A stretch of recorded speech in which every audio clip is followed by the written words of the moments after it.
What Really Happened with your host, Mike Rivero. The history the government hopes you never learn.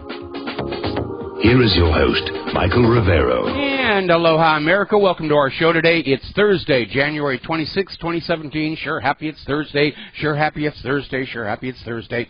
We have got a lot of stuff to talk about today. The phone lines are open, 800-313-9443.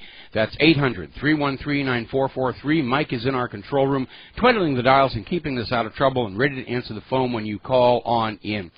Now then, Donald Trump is just setting an absolutely amazing pace in his first few days in office. I mean, tomorrow is just 1 week since the inauguration, and he's already bringing about all these changes.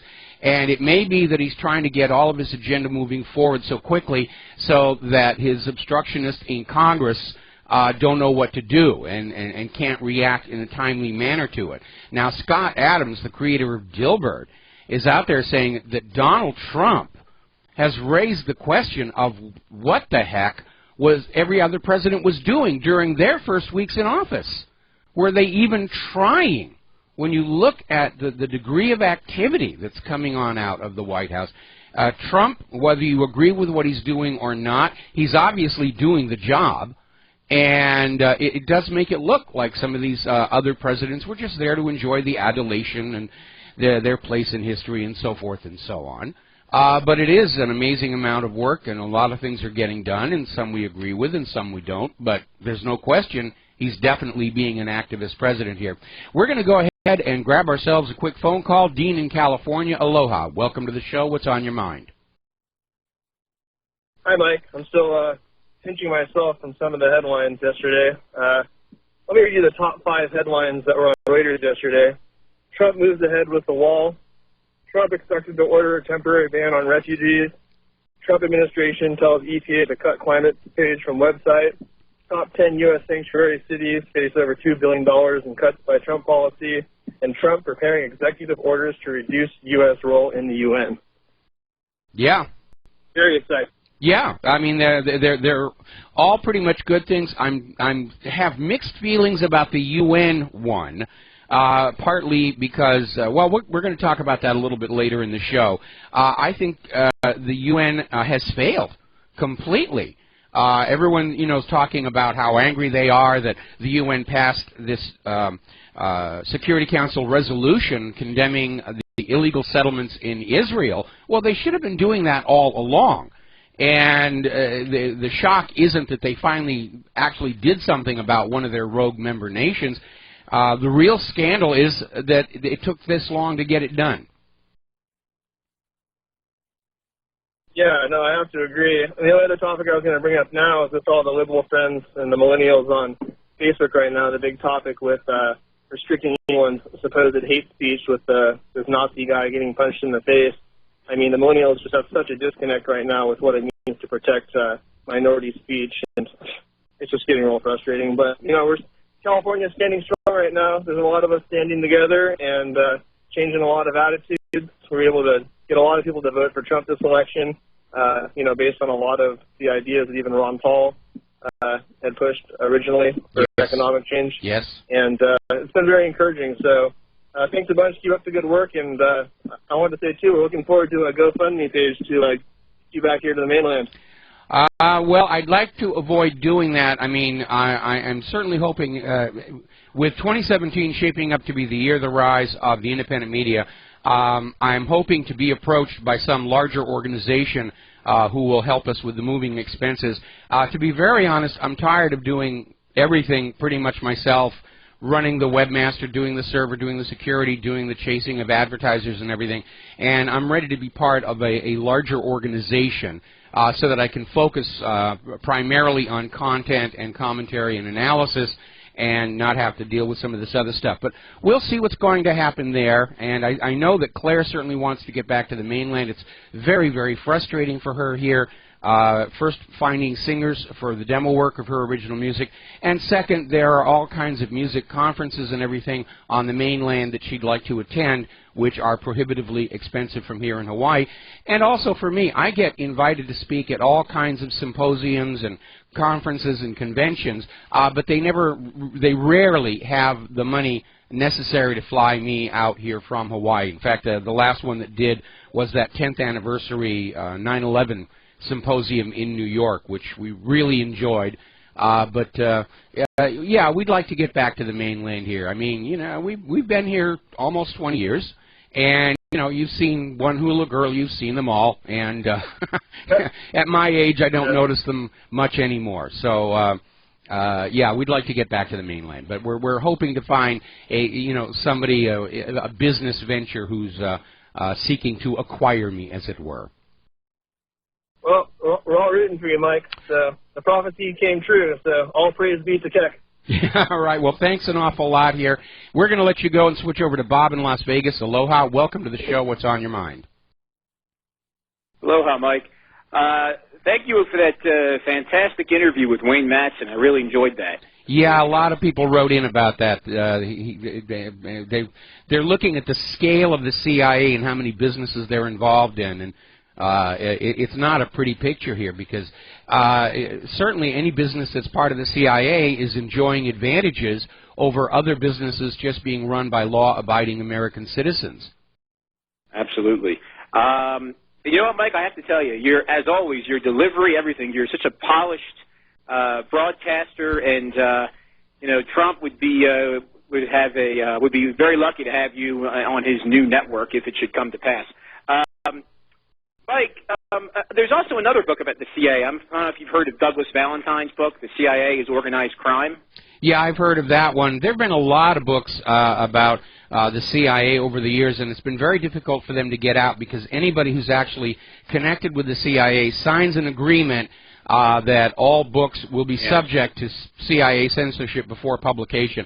But some of the really good ones are like The Puzzle Palace, for those who are interested in the earlier history of the CIA and what they've been up to. But there's a lot of information out there about what they're doing, and frankly, the one time that they were openly communicating with me at CBS Television City, I was frankly not impressed. They came across as mafia thugs wrapped in the American flag, except for this one individual, and I don't remember his name, but he was very Toastmaster, polished, nice suit, and very formal in his presentation. But the rest of what do you make? Oh, sorry. No, go ahead. What do you make of? I mean, I love what Trump's been doing on the domestic front. Can't complain. I'm very happy, but a little worried about this discussion of safe zones in Syria. Yeah. And I just read an article on RT. It's basically one of the few websites that I go to for my news, and they were talking about Qatar all of a sudden is so concerned about the Syrian civilians, the very same civilians that their terrorists have been killing these past 5 years. But there's been talk about a no-fly zone. Why a no-fly zone? ISIS and Al-Qaeda don't have an air force the last time I checked. Well, so I don't know why there would be a no-fly zone. Well, see, here Donald Trump, I think, has made his first foreign policy misstep. First of all, the American president does not have the authority to go in and declare safe spaces or anything else in other people's countries. And second of all, the United States has not been invited into Syria to help deal with the refugee crisis there. So it also, unfortunately, undermines one of Trump's campaign promises, which was that this era of foreign interventions into foreign countries was going to end under his administration. And so it strikes me as kind of a reckless thing to do, and certainly Russia's not in agreement with this. Syria's not in agreement with this. But it's another attempt to sell a military intervention, and the American people are not going to go for it, because we've been down this humanitarian crisis road before, and we know it's all a joke. The previous administration created the humanitarian crisis and then offered to sell us a solution in exchange for our support for a war. So I think it was a bad mistake. I think People are going to start wondering if Trump is going to start breaking some of his other campaign promises. And again, it is a pointless escalation. Now, I know we all applaud Donald Trump closing the borders, but these refugees, instead of just moving to another halfway house sort of situation, let's send them back to their homes, because if Trump is going to keep his word and wind all these Mideast wars down that are sponsored by the United States government, then these people are probably going to want to go home. Actually, a lot of the refugees in Europe have, in fact, already gone home, because Europe has not turned out to be the wonderful thing they were promised. They weren't being given free homes and free cars and the rest of it. So that really is the ultimate solution, is let's get all these people back to where they came from, where their lives are. But I think this is Donald Trump's first serious misstep on foreign policy. I'm just, I'm also puzzled by his constant repeating of keeping the oil in Iraq. I mean, Mr. President, that oil belongs to the Iraqi people. I don't recall the Iraqi people inviting the American soldiers, the American army, in to invade their country. So that belongs to the Iraqi people. They had no say in what the U.S. military was going to do in terms of their invasion of Iraq. So why should the U.S. or any other country steal Iraqi oil? That belongs to the Iraqi people. Well, it does, So but the reason for the Iraqi war wasn't necessarily gaining access to Iraq's oil, but determining what currency that oil would be traded in. And that was an essential part of propping up the U.S. economy ever since Richard Nixon ended gold convertibility. It was called the petrodollar deal, and it is a scheme to maintain foreign demand and use of the U.S. dollar in order to trade in vital natural resources, not just oil, but other strategic metals and so forth. And as General Wesley Clark revealed, this whole plan of all these wars all across the Middle East was about locking all of these oil-producing nations to the U.S. dollar, because without that prop-up, the U.S. dollar is going to collapse. Now, if we can get our manufacturing back online and we can get back to healthy, GMO-free agricultural exports, then we're not going to be dependent on that petrodollar deal, and we can get out of this mess without an economic collapse. Yeah, I mean, he just sounds like TR. He sounds like Teddy Roosevelt, blatantly imperialistic. We're going to go into these countries and steal their resources, even though that wasn't the objective of the war. He just wants to go in there and say, you know what, we lost 5,000 soldiers. We're going to take the oil as compensation, and it's just very arrogant. I'm really disgusted when I hear him say that. Well, and then, he's proving himself to be a very rash individual, which is unfortunately a characteristic we sometimes see with populist leaders. But I'm hoping that cooler heads will prevail, because the American people, as much as they support Donald Trump, the American people are just tired of wars. And they're definitely not going to support that. Donald Trump has inherited the skepticism created by his predecessors, and he'd better recognize and acknowledge that and tone down some of the rhetoric before more and more people start to say he really is no better than his predecessors. Because that's what he's got to get out there to the American people, that he really is different, or he is going to lose in 2020. Exactly. I agree. I just want to say this, going back to Syria. Syria is a special case because, one, you have the Zionists who want Assad out because of his support of Hezbollah and breaking that Shia arc. And two, you have that Syria will serve the purpose of shipping Qatari or Saudi oil, gas to Europe, and thus weaken Russia, even though Russia in the end will probably ship more of their energy resources east. But it's a very special case. That's why the deep state, they have a real, they just can't lose their attention towards Syria. Well, you're missing one other factor. Israel's basically taking over the Golan Heights, even though technically it is occupied territory. And they don't own the oil under it, but they're basically stealing Syria's oil, and then they had the chutzpah to demand that Assad allow a pipeline be built across Syria so that Israel could sell that stolen oil to Europe, and Assad said no, and that is a major part of Israel's desire to get Assad out. I just think that Trump, maybe he's being forced. We don't know what's going on in the background. He's being forced by the deep state to make certain concessions to them. And one of those concessions might be Syria. For him to get the rest of his agenda passed. Well, it may be. There's a lot of bargaining going on in the background, but again, if the U.S. goes into Syria, we're risking outright war with Russia, and that's going to be bad news no matter who's in the White House. So I think he needs to tone it down. I think we need to see who's putting these ideas into his head. Again, as he gets a little further into the job, we do have to give him his first 100 days. And he gets a little further into the job, we need to look for signs that maybe he's starting to modify his opinion. Now, as you know, during the campaign trail, he was out there talking about, yes, it's okay to torture all these suspected terrorists and so forth. But after his discussions with some of his advisors, he's now pulling back on that and saying, you know, I'm being told by my advisors torture really doesn't work. It's not like you see on TV and movies. And that may be the reason that the New York Slimes and the Washington Compost came up with this supposed draft executive order reactivating the CIA's black sites, which the White House is saying, no, that did not come from the White House. That is some kind of a fraud out there.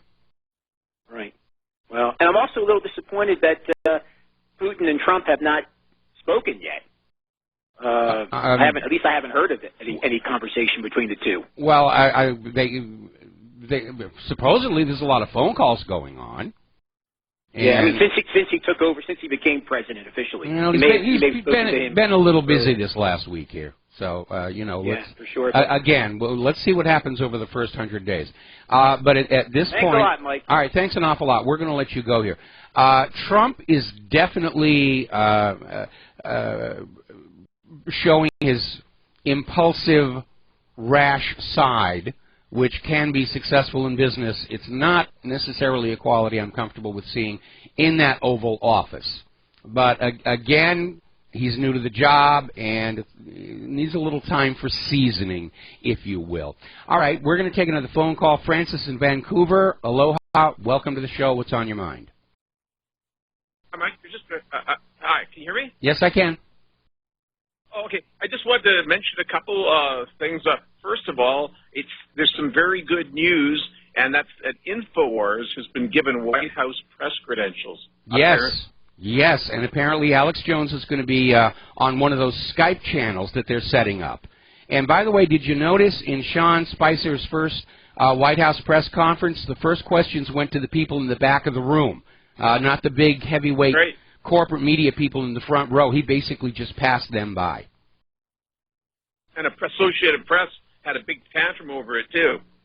Because they're used for going back hundreds and hundreds of news conferences. Associated Press always gets to be the first to get a question asked. And they flipped out and they figured that was their royal privilege or something. And when it went, it might have even gone to Breitbart, they really had a tantrum over that. Well, I understand that, and the corporate media is having a tantrum. I think the CNN president was way out of line with his implied threat that if Trump doesn't start playing ball with the corporate media, that CNN could actually trigger a Mideast war for him. And we're going to have to be on the guard against that. And the corporate media needs a good dose of humble. Okay? That Zucker guy is saying crazy stuff. One other thing I'd like to mention is with one of the concerns with Trump was that he's going to be just like taking, I think, $2 trillion out of the taxes, and everyone's asking where's the money going to come from. But back around 1999, I used to read all of Pat Buchanan's excellent books like A Republic, Not an Empire. Yes. And he got into this, and he always talked about the fact that, say, between the end of the Civil War and the creation of the Federal Reserve and the IRS, that the U.S. got all of its revenue from tariffs. Yes. And it actually ran embarrassing surpluses. And now I see that Grover Norquist, who's he's head of Americans for Tax Reform and the creator of the Taxpayer Protection Pledge, he's saying that if Trump is going to come in and declare 30% tariffs, that this will more than balance out the loss in in taxes that Trump is proposing. Well, it's a case of who ultimately is going to pay for it. We need to let you go and take a break for commercials. Thank you for the phone call. We'll be right back. Aloha, America. Welcome back to the show. And the first thing I want to do is a shout-out to our on-air affiliates who rejoined our network, and I was a little late getting to that, so we've taken care of that. Now, the problem with a tariff is that it's a zero-sum game. If instead of raising taxes, you impose tariffs, well, you may save money on the taxes, but you're going to pay higher prices at the store for whatever you're buying. Now, that's not entirely a negative thing because it does shift the burden of funding the government onto those who are more able to pay it. And so that may not be a necessarily bad thing. And certainly tariffs on all imports are going to stimulate domestic production and domestic jobs. So that, too, is also going to work. In the end, though, the problem that Donald Trump is facing with regard to the economy is that the government doesn't have any money to do anything with. It either has to raise taxes or it has to borrow more. And I think Donald Trump is probably going to go down the road of borrowing more until he realizes something a little bit more dramatic is required, like simply writing off the debt, taking control of the private central bank the way Putin did, and starting to run the public currency as a public utility. Now then, getting on back to the White House press corps, ABC scored the first Oval Office interview with President Trump, and they issued this draconian list of requirements for anybody who's using their footage. Has to have the ABC News bugs. There has to be a verbal announcement from ABC News, have to show the banner and everything, which is rather amazing because it's almost like ABC thinks they own the words of the President of the United States of America. And it was a little bit arrogant, and it rubbed people the wrong way on that one. Now, interestingly enough, we're talking about the Hegelian dialectic, where the U.S. government creates a mess, and then it says, oh, there's a mess, we need your money and your children to fix it. And somebody actually came up with another way of describing this. This is from Global Research up in Canada. They're calling it political Munchausen syndrome by proxy. And, you know, it actually fits. It actually does fit. Now, Munchausen syndrome, for those who are not familiar with the term, are people who deliberately make themselves ill so they can garner sympathy and support from people around them. Munchausen syndrome by proxy are those who will make another member of the family sick in order to get sympathy and so forth going on. And it's a very, very horrible thing to do. So global research is calling the behavior of America's top politicians political Munchausen syndrome by proxy, to go on out into somebody else's country and create a mess and then go to the American people and say, oh, you've got to feel sorry for us, you've got to give us more of your money, you've got to give us your children to serve in these various wars, and so forth and so on. We're going to take another phone call here. Steve in Massachusetts. Aloha. Welcome to the show. What's on your mind? Hi, Mike. I want to talk to you about propaganda. Yes. As you know, we've been propagandized our whole life, and now there's a great awakening, not just here, but around the world. Yes. Where I'm really seeing it now is in my son's school. He comes home and tells me everything that the teachers tell him. And, for example, all throughout the election, they're telling the kids how Trump is a bad man, he's a sexist, he's a racist, he's no good, blah, blah, blah, blah. And they had a mock election, and I am in a Democratic state, and overwhelmingly the Republicans came out. I think it was like 250 to 103, where the kids disregarded what the teacher said and went to what the parents are trying to tell the kids what is the right way and what is the wrong way. So not only the teachers are losing the battles to try to teach kids and propaganda them the way they want to, it's beginning to be a battle within the schools now. And that's not what the schools are supposed to be before. That's not what the schools are supposed to be for. And yet the liberals have turned the education system. It's not even educating people anymore. It's just all propaganda, all indoctrination. And I understand, because I went through the public school system when I was a kid. There's always a little indoctrination in there, in particular the social studies classes, where we were taught to hate commies. Okay, but we still had a lot of time for things like math and science and chemistry and all the cool subjects. But it really just got over the top this last election year. And that's not what our public schools are supposed to be for. All right, we got to take another break for commercials. Thank you for the phone call, Steve. We'll be right back. Aloha, America. Welcome back to our show here. Now, Judicial Watch is filing another lawsuit, and this one is going to be targeting John Kerry and the Office of the Director of National Intelligence. And the lawsuit basically is to force the Office of the Director of National Intelligence to conduct a full-scale damage assessment of Hillary Clinton's use of an unsecure, unofficial email account for classified government business, and also to explain why it failed to do so when information about Secretary of State Hillary Clinton's use of that private email server to transmit classified information first surfaced. So Judicial Watch is still out there doing yeoman's work on getting at the bottom of all of this. And it does need to be brought out. Now, already the corporate media is trying to diffuse this situation. Over at the New York Daily News, which is very liberal, they ran a story about how Donald Trump's White House staffers have active private Republican National Committee email accounts. See, they've got private email accounts. It's no big deal.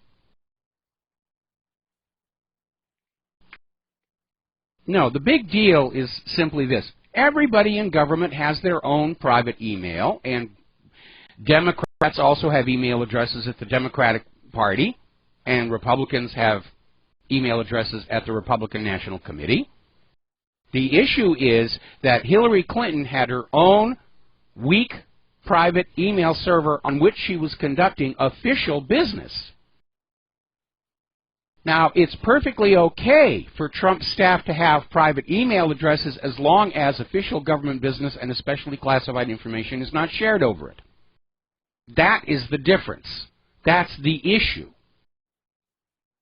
And the New York Daily News is trying to create a sense of equivalence, saying, well, see, Donald Trump's people are doing exactly the same thing. No, they're not.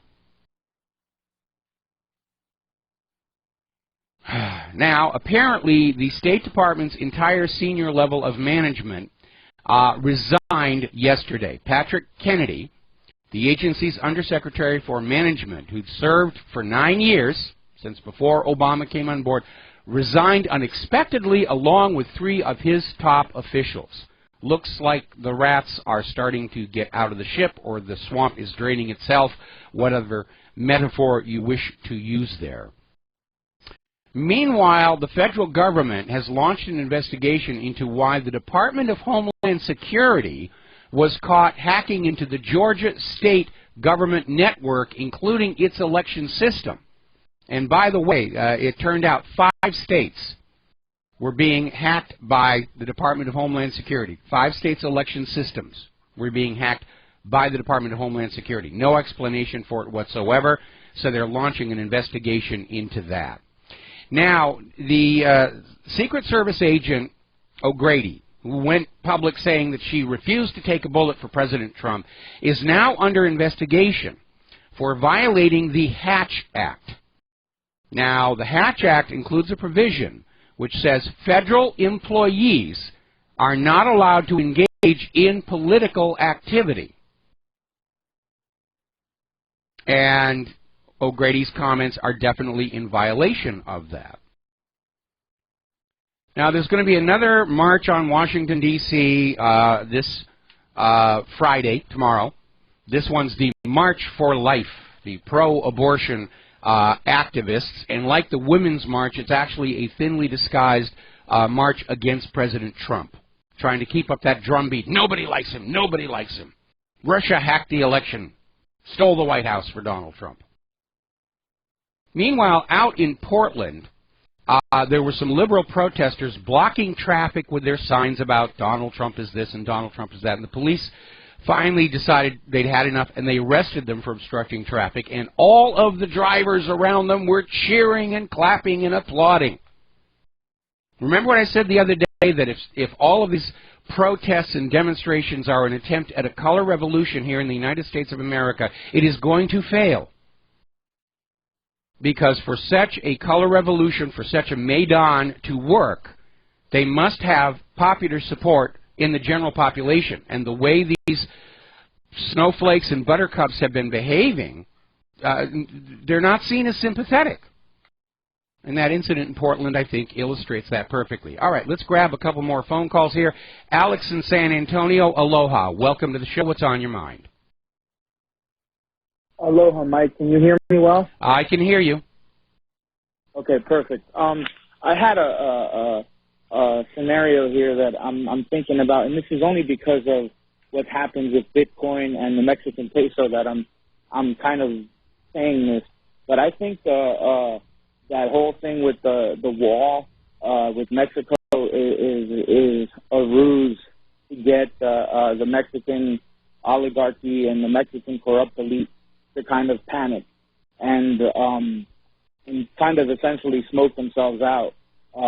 I see the wall thing as Bush's WMDs, but in reverse, where he's mentioning the wall, and he keeps mentioning this thing that's getting the Mexican authorities all riled up, and they're showing their hand. You know what I mean? And it just in the sense that when you look at the Mexican peso and how it was devalued so quickly, and you see how much ran back into Bitcoin, and it's almost par and par, you're just like, okay, he's kind of smoking them out. That may be part of what's going on, but Trump campaigned on ending the flood of illegals into this country. And they focus on hang on. They focus on the issue of the wall because that's an image everybody can get behind. The reality is that the wall is already 80% there. I think this claim that it's going to cost $3 billion is wildly inflated. And we actually don't really need a wall if we start prosecuting those who harbor and employ illegal aliens. Because if they can't come up here, if they can't get welfare payments, if they don't get free stuff, they're going to go back home. And it's going to be much more cost-effective to simply cut off the support for them on this side of the border and let them go back home here. Now, Donald Trump is claiming he wants a 20% tariff on imports from Mexico to pay for the border wall. And it sounds really good until you stop and realize Mexico will not pay that increase. That 20% tax on imports will be paid ultimately by American consumers of those imported products. And so it's not a particularly good idea.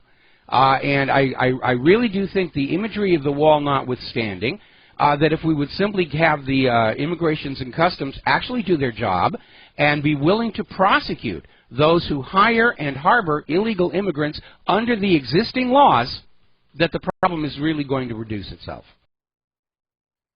Well, Mike, I mean, I do agree with you in the sense that you don't really need a wall. Even if you put a wall there, that's not going to prevent illegal immigration. What you're saying in regards to hiring and harboring illegal immigrants, that's kind of a middle issue because we really can't determine who's doing right and who's doing wrong by that. What we really have to look at is having the Mexican government and the Latin American government all end corruption, and it all starts by putting the most corrupt people. Like you speak about the narcocracy all the time, and the narco elements in Latin America are hardly ever mentioned. Well, here, let me cut you off here. Let me cut you off here because what's going on here? First of all, I don't think we should be intervening in Mexico's affairs any more than we should be intervening in Syria's affairs. Okay, we're dealing with the illegal immigrant problem here in the United States of America, and the most cost-effective way to do it is to simply make it economically unattractive for anybody to come across our border.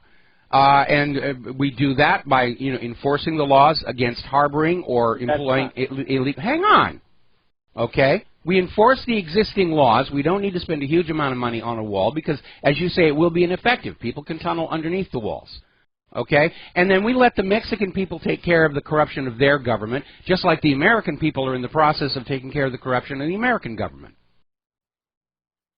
But I agree with you. Well, what I'm saying is, if the Mexican officials are not taken out the way they need to be, and I believe the whole thing with El Chapo is being extradited, I think that's a big signal that, hey, if you come here and we can prove, especially to the Mexican president, where I believe wholeheartedly, because of the things that can be proven, not just through social media, but actual documents that you can download and see, I'm pretty sure that Donald Trump would not hesitate to have Peña Nieto arrested on live television or in front of the entire world's cameras, just so that he could set a precedent and he could say, hey, listen, this is what's really happening.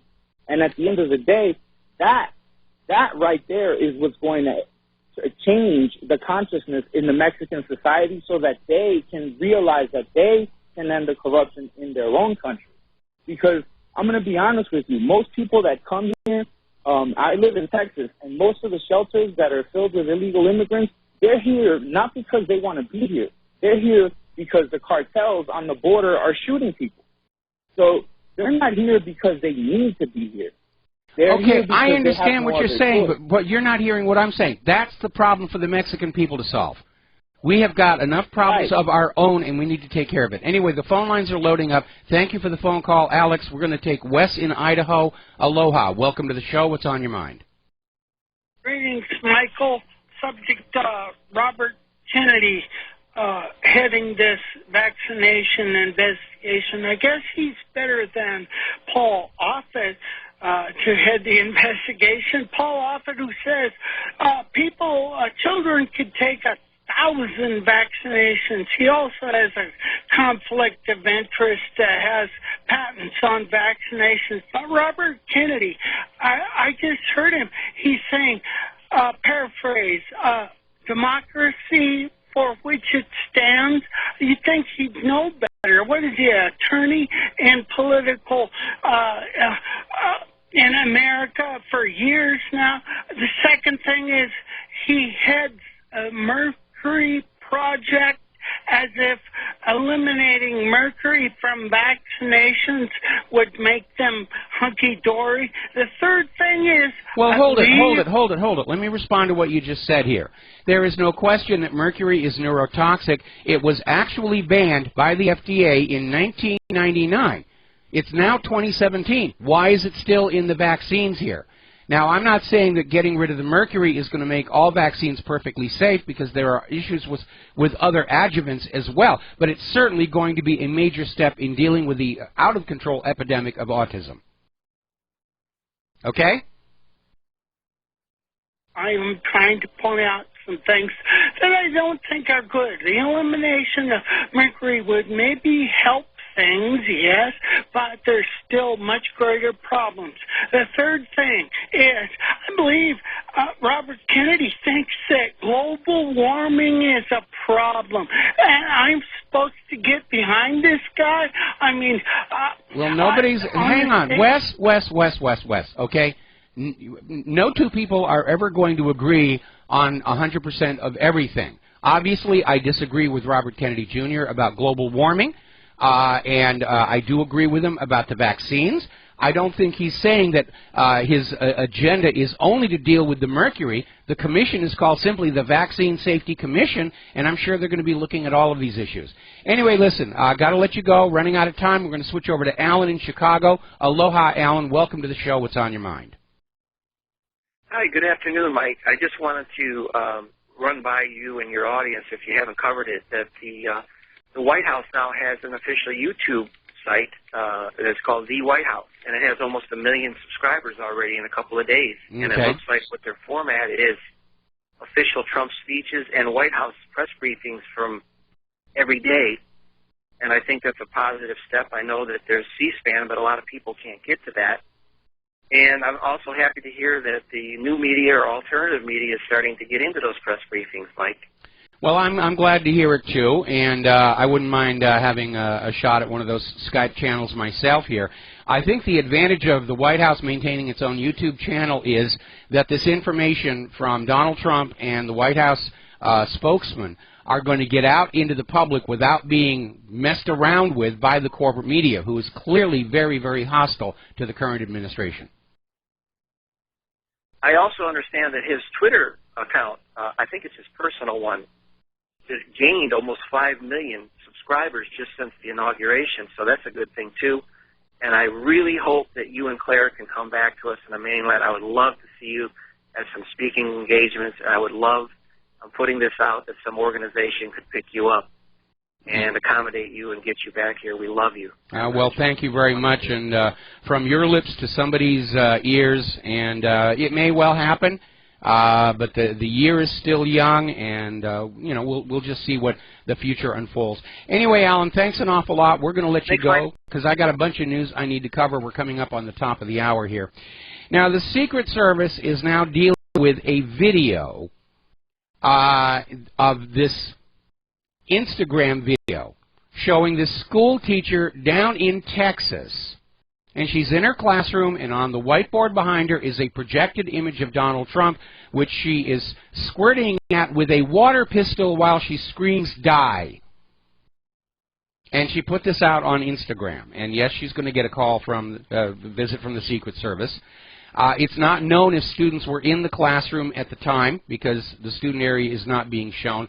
But I can just imagine already the screams from the liberals, "We need a 15-day waiting period for water pistols." And it's clear that the liberal establishment is starting to really lose it when they do things like this. Again, they're destroying their own popular support. Now, over at CNN, Chris Cuomo was running an interview with Rick Santorum talking about Donald Trump's allegations of massive election fraud.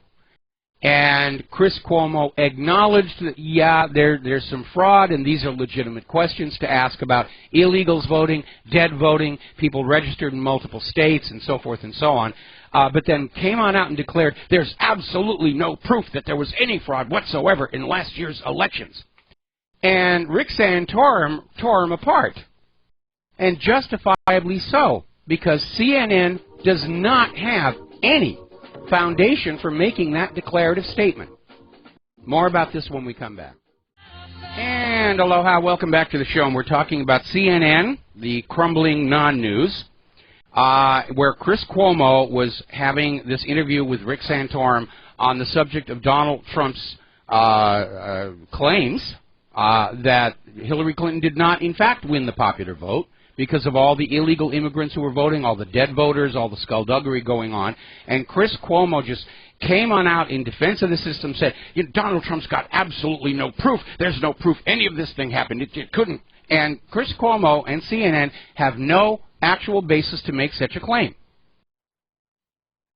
Because we do know there is evidence of massive voting by non-citizens coming from TrueTheVote.org and VoteFraud.org and black box voting. And with all the states that banned voter ID, there's no basis for CNN to say it couldn't happen. It's just more propaganda from the corporate media. And as we get into this issue of the investigating the election fraud last year, the corporate media is definitely going to be on the side of the status quo because they are part of the problem. They work hand in glove with how the elections are being counted. The company that is in charge of tabulating all the election results, Voters News Service, is owned by the TV news networks and some of the influential newspapers. They're part of the problem. It doesn't matter what Trump's investigation reveals, the corporate media will never report it. So, Dan Rather is now starting his own online campaign to combat fake news. Now, if you remember, Dan Rather was a small market newscaster down in Texas, nobody'd ever heard of, And for some reason, he was chosen to be allowed to view the Zapruder film of the John F. Kennedy assassination, which was not shown to the public until Jim Garrison's trial of Clay Shaw, and then Rather gets on the TV and reports that in the Zapruder film, John F. Kennedy's head rockets forward from the headshot. And, of course, once we all saw the Zapruder movie, we realized Dan Rather was lying to us, and he shot to network stardom immediately after that. And there have been a couple of other incidents in the career of Mr. Rather, so it is hypocritical and arrogant for him to be out there talking about combating fake news. Of course, what he's really combating is anybody who's daring to point out that the corporate media's stock in trade is fake news. Yet another comedy writer is in serious trouble for going after Barron Trump. Stephen Spinola is under criticism and ought to be fired, tweeting that President Trump's 10-year-old son Barron Trump is a date rapist to be. Now, folks, hands off the family. Even the mafia agrees with that one. But the corporate media seems to feel it's all fair game. All right, we're going to take a break for station identification. We'll be back after these few words. And aloha, America. Welcome back to our show here. Hour number 2. The phone lines are open, 800-313-9443. And we're going to take a phone call from Kyle in Pennsylvania. Aloha, Kyle. Welcome to the show. What's on your mind?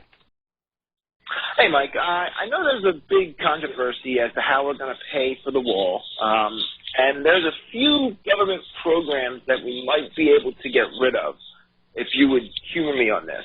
Okay. My favorite one is teaching monkeys to gamble to the tune of $2.6 million. Yeah, I remember that one. Remember when they put a fish on a treadmill, and the one where they found out, you know, were these hookers in Thailand abusing alcohol or some such nonsense as that?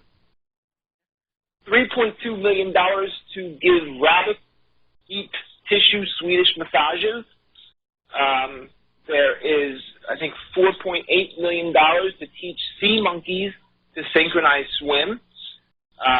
There's a $6 million grant from the government to revamp a private high-end skiing airport for luxury patrons. If I recall correctly, there's only one airline that actually uses that airport, too. You are correct. You had the shrimp on the treadmill, and now you also have putting mountain lions on treadmills to the tune of, I think, $7.8 million. So, yeah, there's a little bit of fat that we could probably cut from the budget, you know, just around the corners a little bit to free up some funds to protect our borders and our citizens from violent drugs and rapists. Well, there's something you need to understand there. These oddball projects that are funded, this is a form of political payback, because the various individuals involved in this have done a favor for the campaign or the candidate, and they can't be rewarded overtly. So funding grants for ridiculous projects that are going to go nowhere is a form of under-the-counter emolument to political supporters. I mean, look at how much money was being handed out for the global warming hoax. Yeah, well, the amount of bloat in our budget. If Donald Trump does one thing, and I did a lot of research on this, going back and forth with somebody today, just the cursory research that I did, the amount of bloat that can be cut from the government is unbelievably staggering. I mean, you have whole entire departments. You could probably get rid of the National Teachers Association or the National Education Association. You could probably get rid of that at this point. Because a lot of the schools are funded by their states, and their curriculum is coming from their states. There's a reason. There's about $6 billion right there every year that you can put towards a wall. So I don't think that we should even be debating on the funding. This is an important thing that needs to be done. And I totally agree with you. I think that the majority of the wall is probably just for show and bravado. There's probably much better ways that you can secure the border. I looked into that Operation Wetback, that you talked about, that seemed to be pretty effective. Yes. So why can't we, move forward with what works and dump all this old stuff? Well, again, it's because of the nature of politics and political spending. And again, most of the wall is already built. And believe it or not, there's actually funds that were allocated all the way back in the George Bush presidency to do building on that wall. So I don't know where they're coming up with this $3 billion figure. But again, a much more cost-effective way of doing it, besides putting crocodiles in the Rio Grande, is to simply enforce the existing laws. And I'll give you a good example. We've got the mayor of Boston is out there saying, I'm going to defy President Bush's executive order, and I'm going to allow homeless people to sleep in City Hall. Well, that puts him in violation of Title 8, Section 1324. The harboring of illegal immigrants is a crime. Send in the police and have this guy arrested. Yeah, well, I think it's weird that people are so tolerant of a specific race, primarily Mexicans, breaking the law. I mean, if we're okay with races breaking specific laws, can we lobby maybe, Americans, white people, be able to break tax? Oh no! You forgot your liberalologist holy commandment. White people are the cause of all the evil in the world. They've got to be crushed down under the law, and we've got to cut slack for Israel and Mexicans and Syrian refugees, and just allow them to violate the laws because they're special and privileged and need to be protected. Well, and when you look at all the horrible things we've seen in the last week since Trump's been elected, all the violence at the inauguration, at the Women's March, all these riots, the way that people must justify this in their minds is they really must actually think that white people are some Star Wars-esque oppressive empire Nazi regime that is, kicking down doors and dragging women and children out of their homes and throwing them in the concentration camps.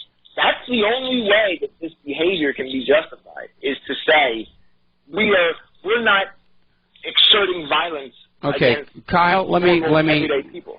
Kyle, okay. Basically, I'm opposed to anybody kicking down doors and dragging people away to concentration camps. It will look bad in the corporate media, who will be focusing on that if that turns out to be part of the immigration solution here. But the solution is really simple. Simply stop making it financially attractive for these people to come up here. Completely agree. That's it. That's going to be it. And the problem is going to go away. To have the justification for the actions of these people, they must be thinking that this is actually coming, or that there must be brown shirts walking the streets at some point dragging people out of homes. That's just something that they came up with, because what they're really pushing is this George Soros globalist New World Order, where all of the world's people are to be just blended together into one common lump without any sense of identity, without any sense of historical, cultural, or regional uniqueness, in order to make them easier to control. Anyway, Kyle, we're going to let you go. I got a bunch of news I need to get to. Thank you very much. We're going to do a shout-out now to our on-air affiliates who are just now rejoining our network. And I must have said something to really annoy somebody, because there's a major attack going on my server right now. So we'll just let the children have their tantrum and roll around on the floor and kick and scream and say, and they'll get over it eventually here. Now, ABC, at a time when the corporate media is out there still trying to say, we're telling you the truth, and the independent media is lying, Donald Trump is lying about the election fraud, and all the rest of it. It was a bit of an embarrassment that ABC actually had to issue some public apologies related to its coverage. And we're looking at this article that came out of the New York Daily News, in which they were saying that, this is an uphill fight by the corporate media. And yes, it is. Absolutely here. Now then, a little bit of clarification over this whole Megyn Kelly thing, where she left Fox News and went to NBC and took a significant pay cut. in the process. Don't worry, she's still making something like $15 million. And it turns out Fox News wasn't even fact-checking their internal communications, because the story, as it's coming on out from Healthy Headline, is that Megyn Kelly's issue with Fox News was primarily that it was taking up so much of her time that she couldn't work on anything else.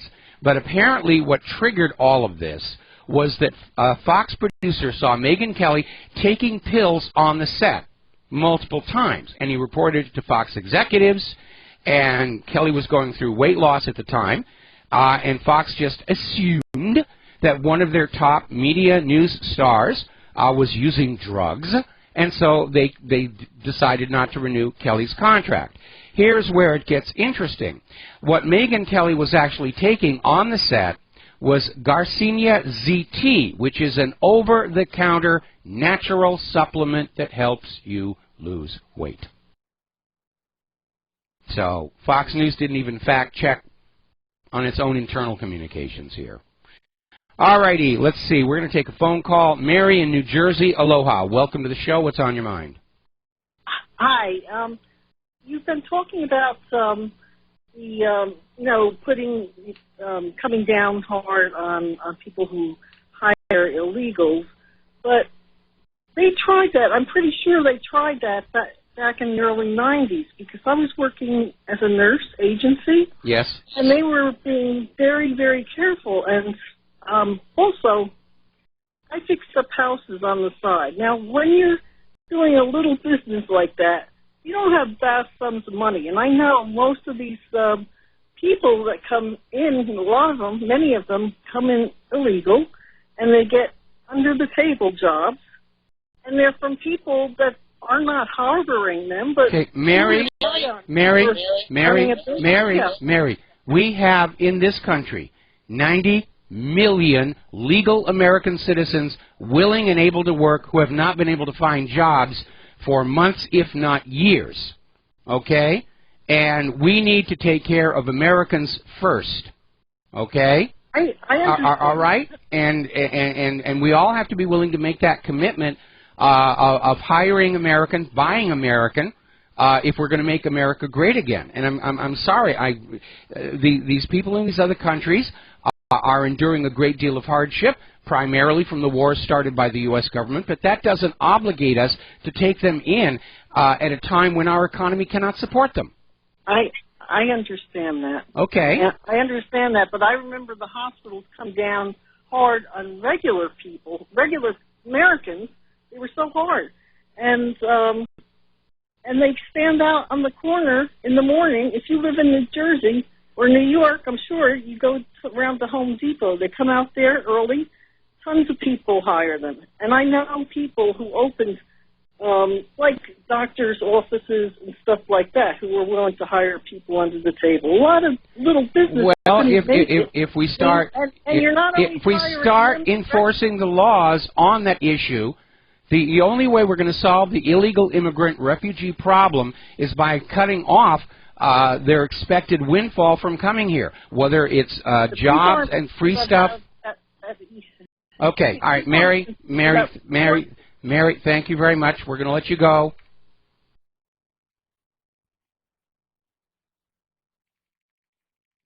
One thing I am very firmly on board with Donald Trump is, we as Americans owe our first allegiance and loyalty to our fellow Americans. And I know there's a lot of problems all around the world. I understand and acknowledge many of those problems have been caused by preceding administrations of the United States government. But we've got a new administration. We're just starting out here. And this administration was voted into office on the promise of making America great again. We have to make sure our people are fully employed first. As long as we have Americans who are sleeping in alleys and eating out of trash dumpsters, the government has no business sending any of our money to foreign countries, has no business opening the borders to just anybody who wants to walk on in, There is a legal path to immigration in this country. And for anybody who follows that and goes through the process, welcome. I hope we live up to your expectations. But when we're dealing with the issue of illegal immigrants, we have to remember that first word, illegal.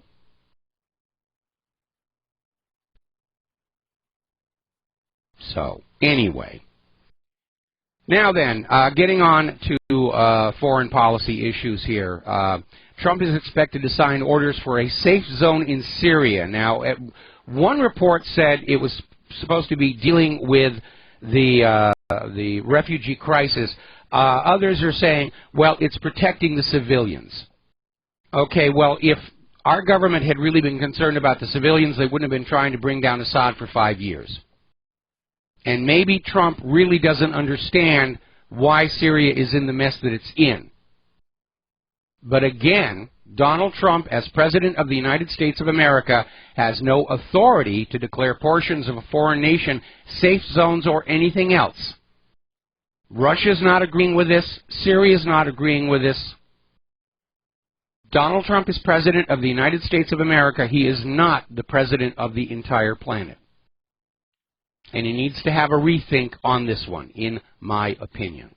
Now, somebody who seems to know what's going on over in Syria is Hawaii's own Tulsi Gabbard, who has come back from her fact-finding trip along with Dennis Kucinich.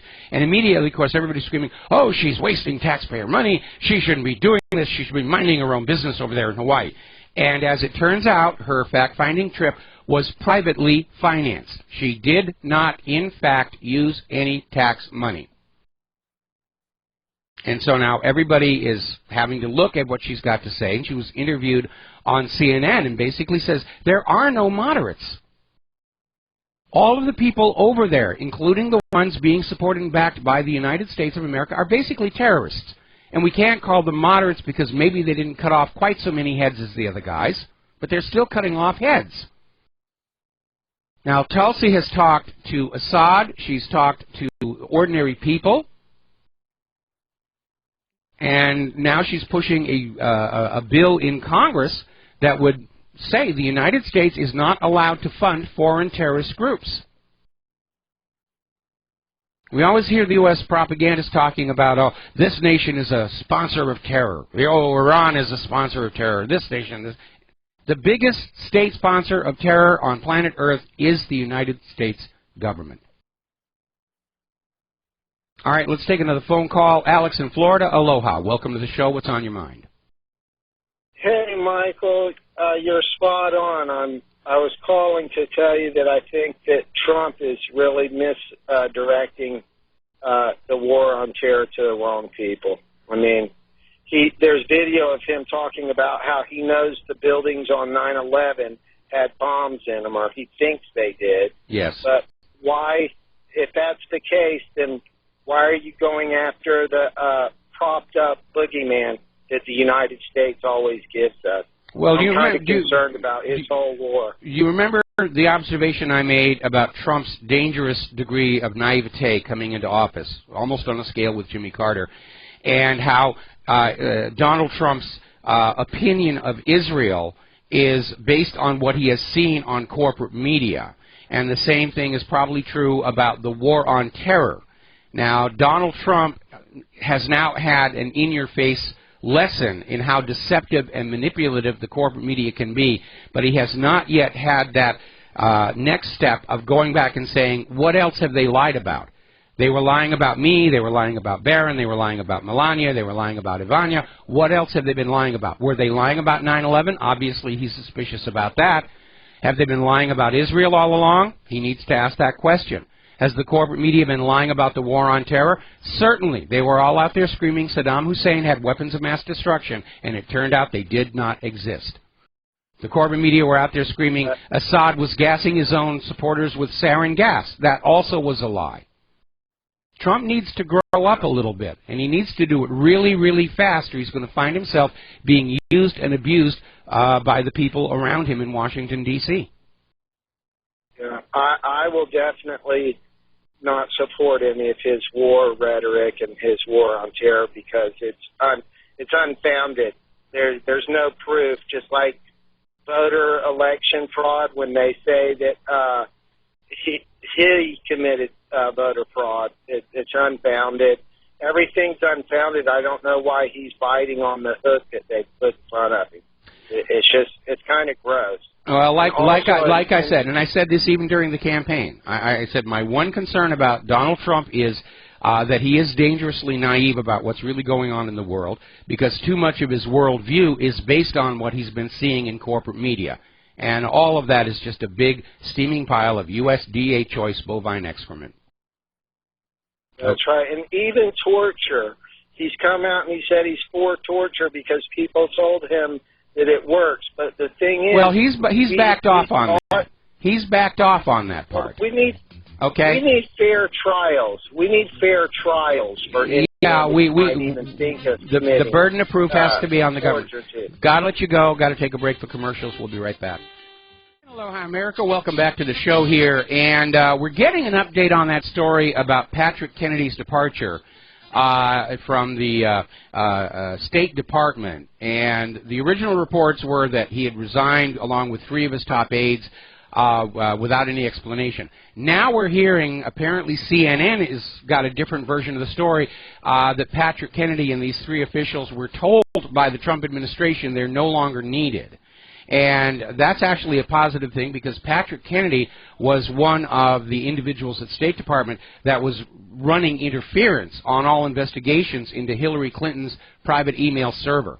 And again, there is a question lurking out there on the horizon that deserves an answer. Was Hillary Clinton repeating the 1996 Chinagate scandal, selling U.S. secrets to foreign interests using her weak private email server to deliver the goods, with her so-called charitable foundation collecting and laundering the payments? And remember, when that Romanian hacker, Guccifer, was prowling around her server, he reported seeing at least 10 foreign IPs logged in at the same time. All right, we're going to grab another phone call. Mark in North Carolina. Aloha. Welcome to the show. What's on your mind?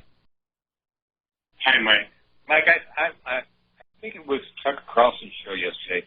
Sat on for a few minutes, and I noticed that interview with Tulsi Gabbard and Dennis Kucinich.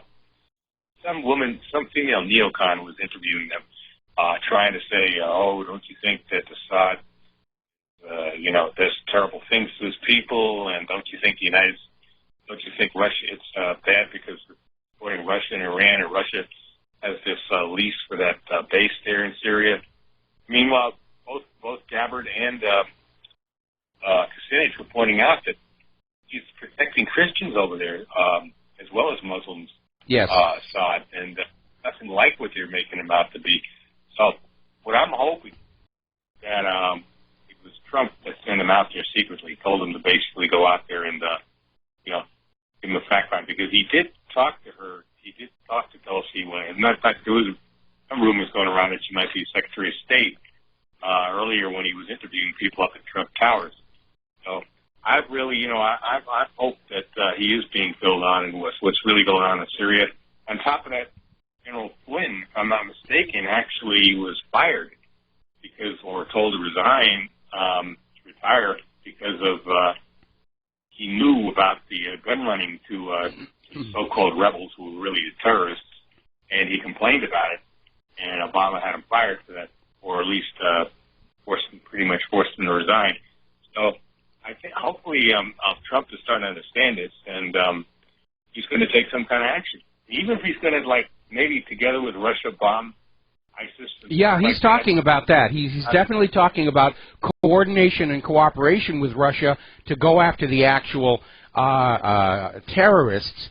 And but his declaration of saying, "I'm going to create safe spaces," that kind of rubbed people the wrong way. We know where all the terrorist groups are, and the terrorist groups themselves are embedding themselves with the civilians to try and deter the attacks. And there is no amount of safe space declaration Trump can do that's going to stop that behavior. But at some point, when you cut off their supplies, and with Trump now in office, the U.S. is not going to be parachuting supplies into those terrorist groups anymore. Or if the CIA continues to do so, they're acting illegally, which is no big deal for the CIA. But that's why one of the things I wanted to point out. What Trump needs to do is, as well as bombing ISIS, I mean really ISIS now, not bombing Assad's forces. He also needs to get to the bottom of all this gun running and these are war crimes and crimes of treason against both the people of Syria and treason against the United States.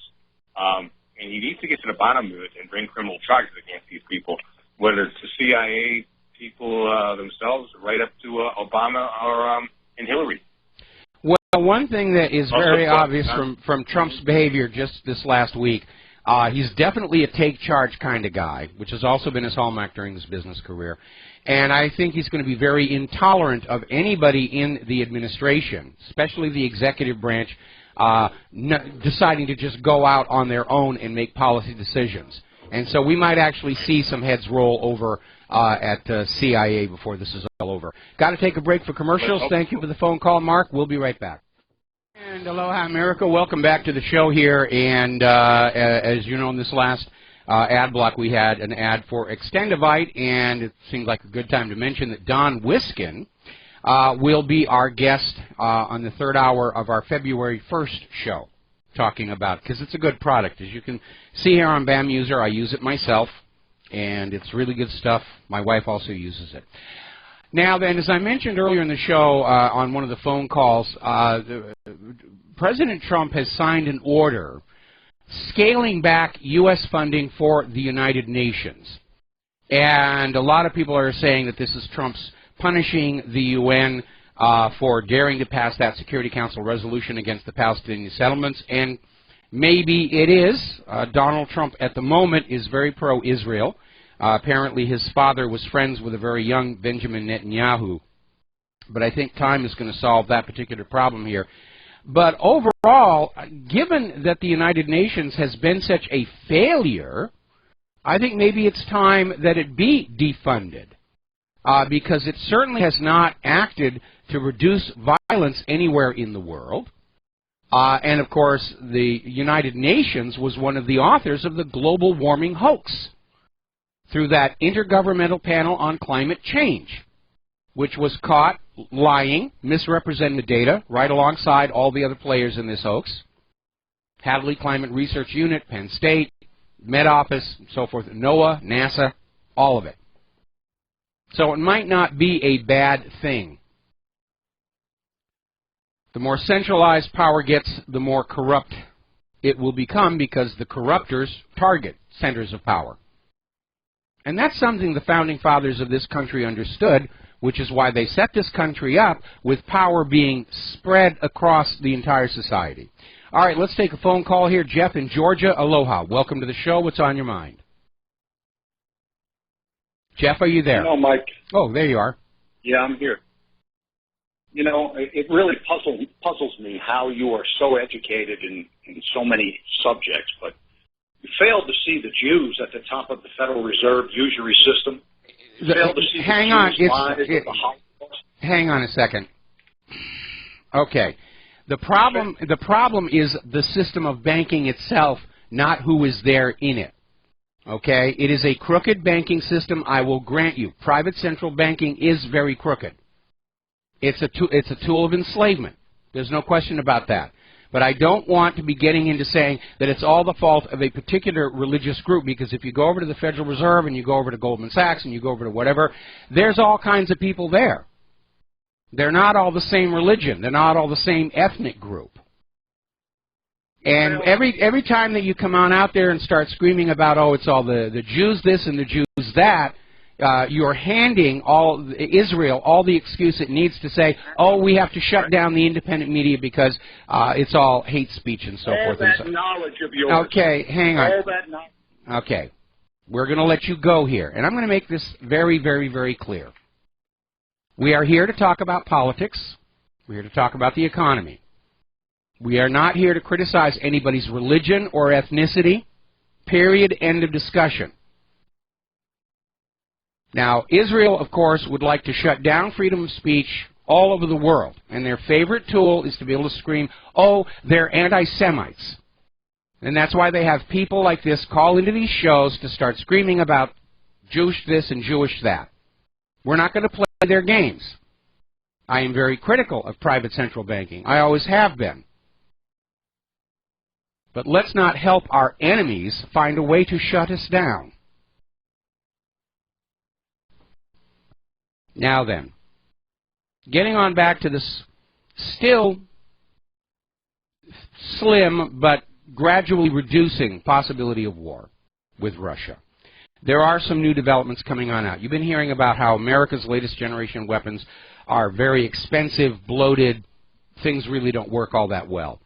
Russia, and for that matter China, tend to spend their money more wisely because the purpose of their weapons procurement programs are to come up with cost-effective weapons.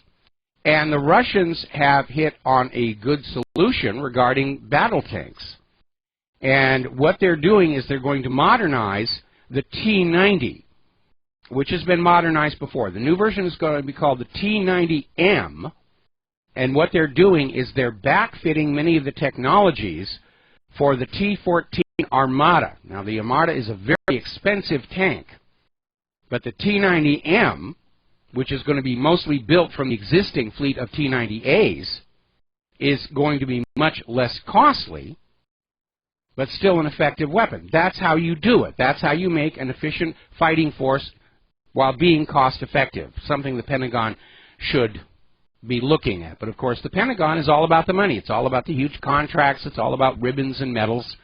And, of course, after they retire, after 20 years on a full pension, they can look forward to jobs as consultants for those very same defense contractors they've been handing these big, fat contracts to. It is a corrupted system. It always has been. Eisenhower warned us about that military-industrial complex. Now, the latest surprise coming out of Russia, the MiG-35 apparently is going to be armed with a laser for air-to-air combat. And that is going to be a major game changer. Now, here in the United States, the F-35 carries a traditional cannon. The software for it is still months, if not years, away from operating. And because of the already overburdened airframe, it's only carrying enough ammunition for the gun to fire a total of 3 seconds. That's really not an effective tool. And, of course, with a laser weapon, which at air combat range is a zero time of flight weaponry, you don't need to worry about leading your target or anything. You put the pip on the target, you hit that laser. That is going to be something very, very impressive. Now, I'm opposed to war, but every once in a while somebody comes out with a really cool toy. I remember some years ago I got invited to go out on, basically it was a PR cruise on one of the Arleigh Burkes, and I got to like visit the sonar area, and that was really cool. Probably because I spent so much time working audio for my wife's music and everything. I thought that was the coolest part of the entire ship. Now, here's an interesting story. This is coming on out of Investment Watch blog, and this is a good example of political theater, where Democrats have been screeching about how dangerous it was to hand Donald Trump the keys to the nuclear weapons, and they're trying to pass a bill that would make it illegal for the president to launch a first strike without the approval of Congress. And that may not be that optimal, you know, dealing with a crisis situation. But in any event, Donald Trump, or for that matter, Hillary Clinton, cannot launch a first strike on their own. The current U.S. nuclear policy has what is called the two-man rule, in which after the president gives the order for a first strike launch, it has to be confirmed by another acknowledged member of the National Command Authority. The president isn't the only person walking around with that little plastic card full of numbers. And it takes two of them working together to launch a first strike. In the event of a retaliatory strike, if the U.S. is hit first, then yes, the president has the authority to launch a response. This bill in Congress is just pure political theater to try and keep selling the idea that Donald Trump is dangerous and Donald Trump should be allowed keys to the nuclear weapons. Now, down in Cuba, Raul Castro is saying they're ready to normalize relations with the United States. They want tourism. They want to be able to sell their rum and cigars to the United States. They can already sell them all everywhere else. This embargo was an exercise in stubbornness and pettiness on the part of the U.S. government. But Raul Castro is also reminding Trump administration that they must respect Cuba's independence.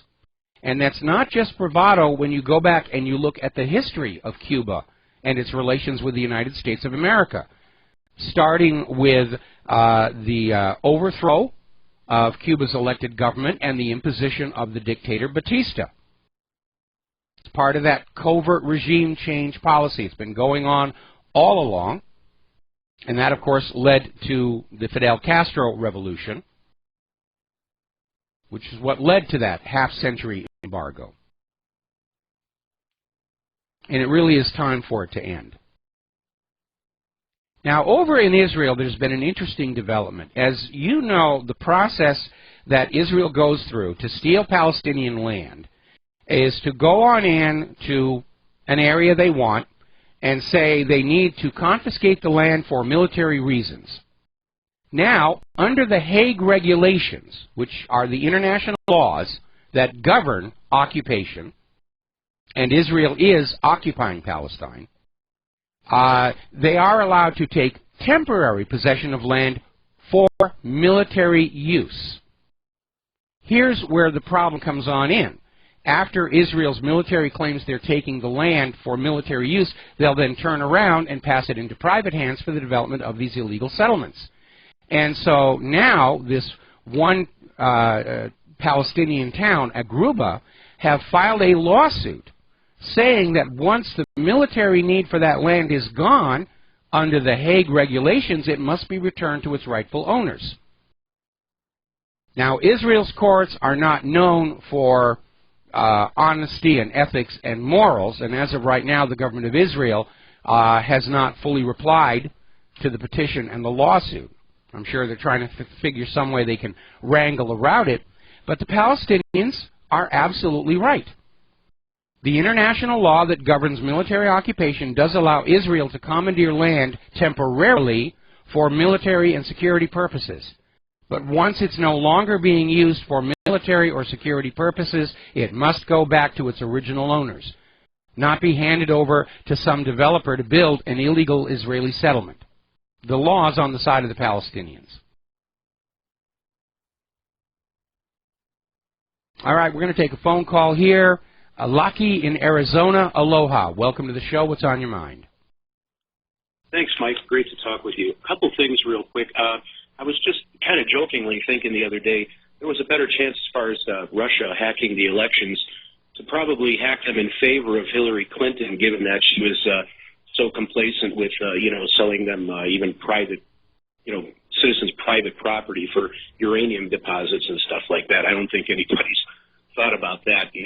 They'd have a better chance of hacking the election in her favor rather than Donald Trump, And also, I wanted to ask you, if you did have the chance to be in in the White House press corps or present there, what would you ask, the president?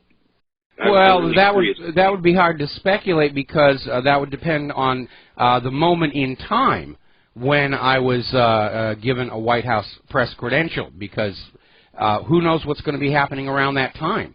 Obviously, if they're angling for invasion of Syria, I'd be asking about that, and so that's a very difficult question to answer right now. It's going to depend on what current events are going on at that time.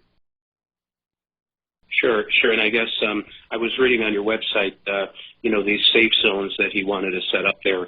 It just seems like that would create kind of the it's a very volatile situation over there, and to do that, I think you're basically stepping on the Syrian government's feet, don't you think, and Russia as well? Well, the U.S. has been doing that for 5 years.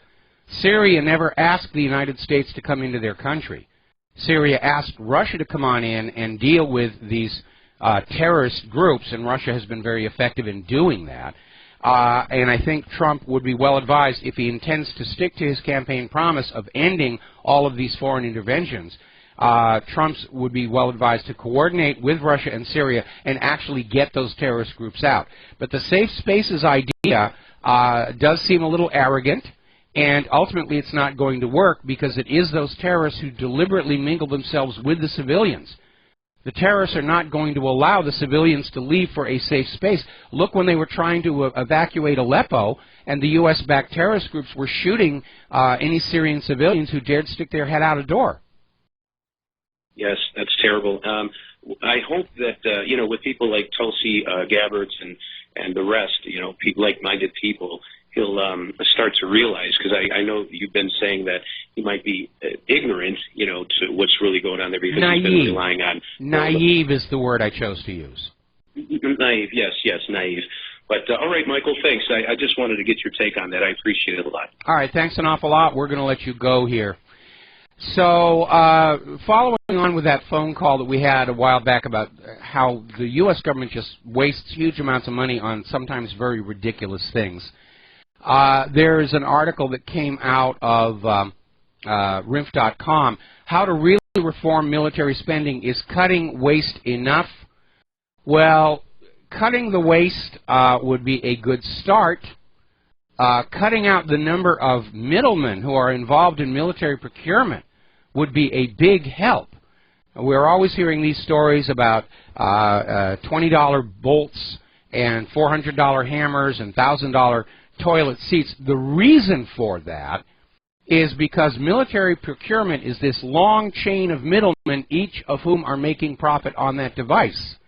And if that were to be thinned on out, where the Pentagon was simply directly purchasing what they need from the manufacturers instead of going through all these layers upon layers of contractors, that would definitely be a help. I would also get rid of what's called the cost-plus contract, in which the military contractors are financially incentivized to drive up the cost of the weapons because their profit is based on a percentage of that total cost.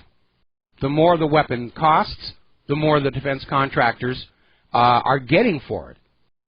So if you go to a system of, first of all, open competitive bidding and a flat fee to the defense contractors per item, then they're no longer being incentivized to try and find ways to jack up its cost. There's a lot of room in there to trim the defense budget. Definitely that. Now, turning to the world of economics here. Apparently the European Central Bank, which only a few months ago, the European Commission president was being chastised for accepting an advisory role with Goldman Sachs. And apparently now the European Union is investigating the close ties between European Central Bank President Mario Draghi and his aides have with various private banks around the world. Now, we'll talk about this when we come back from these words from our sponsors. Aloha, America. Welcome back to the show. We're talking about the economy, and we're talking about how the EU Ombudsman, Emily O'Reilly, is now investigating the close ties between ECB President Mario Draghi and some of his aides with various private banks around the world. Now, of course, Draghi is saying they have to maintain a dialogue with external actors, but apparently there's been a complaint lodged by the non-governmental organization Corporate Europe Observatory, basically talking about Draghi's membership in this highly secretive organization called the Group of 30, which is this group of influential finance executives, academics, and policy makers that are apparently trying to set economic and banking policy around the world outside the view and control of the elected civil governments. Now, George Soros has accumulated much of his fortune by the practice of short selling. He seems to somehow magically know, or possibly may even be bringing about, a downturn in the price of certain stocks. In fact, one of the agendas that seems to be behind this huge global warming push was to suppress oil and coal stocks. Now, above a certain level, short sales have to be made public. But if you can break them up with a network of smaller companies, they can stay out of the eye. But apparently somebody over at Dutch Bank ING, somebody made a goof. And the AFM watchdog accidentally released George Soros short selling against the Dutch Bank ING. And, of course, it was also playing the same game against Germany's Deutsche Bank. And it's another reason why these derivatives need to be brought under some kind of control, because they're capable of causing a huge amount of damage. And they're very popular with the big stakes gamblers, but it was those derivatives that really turned that 2008 mortgage meltdown into an epic disaster. And they are unregulated, and they ought to be. And short selling is a form of derivatives.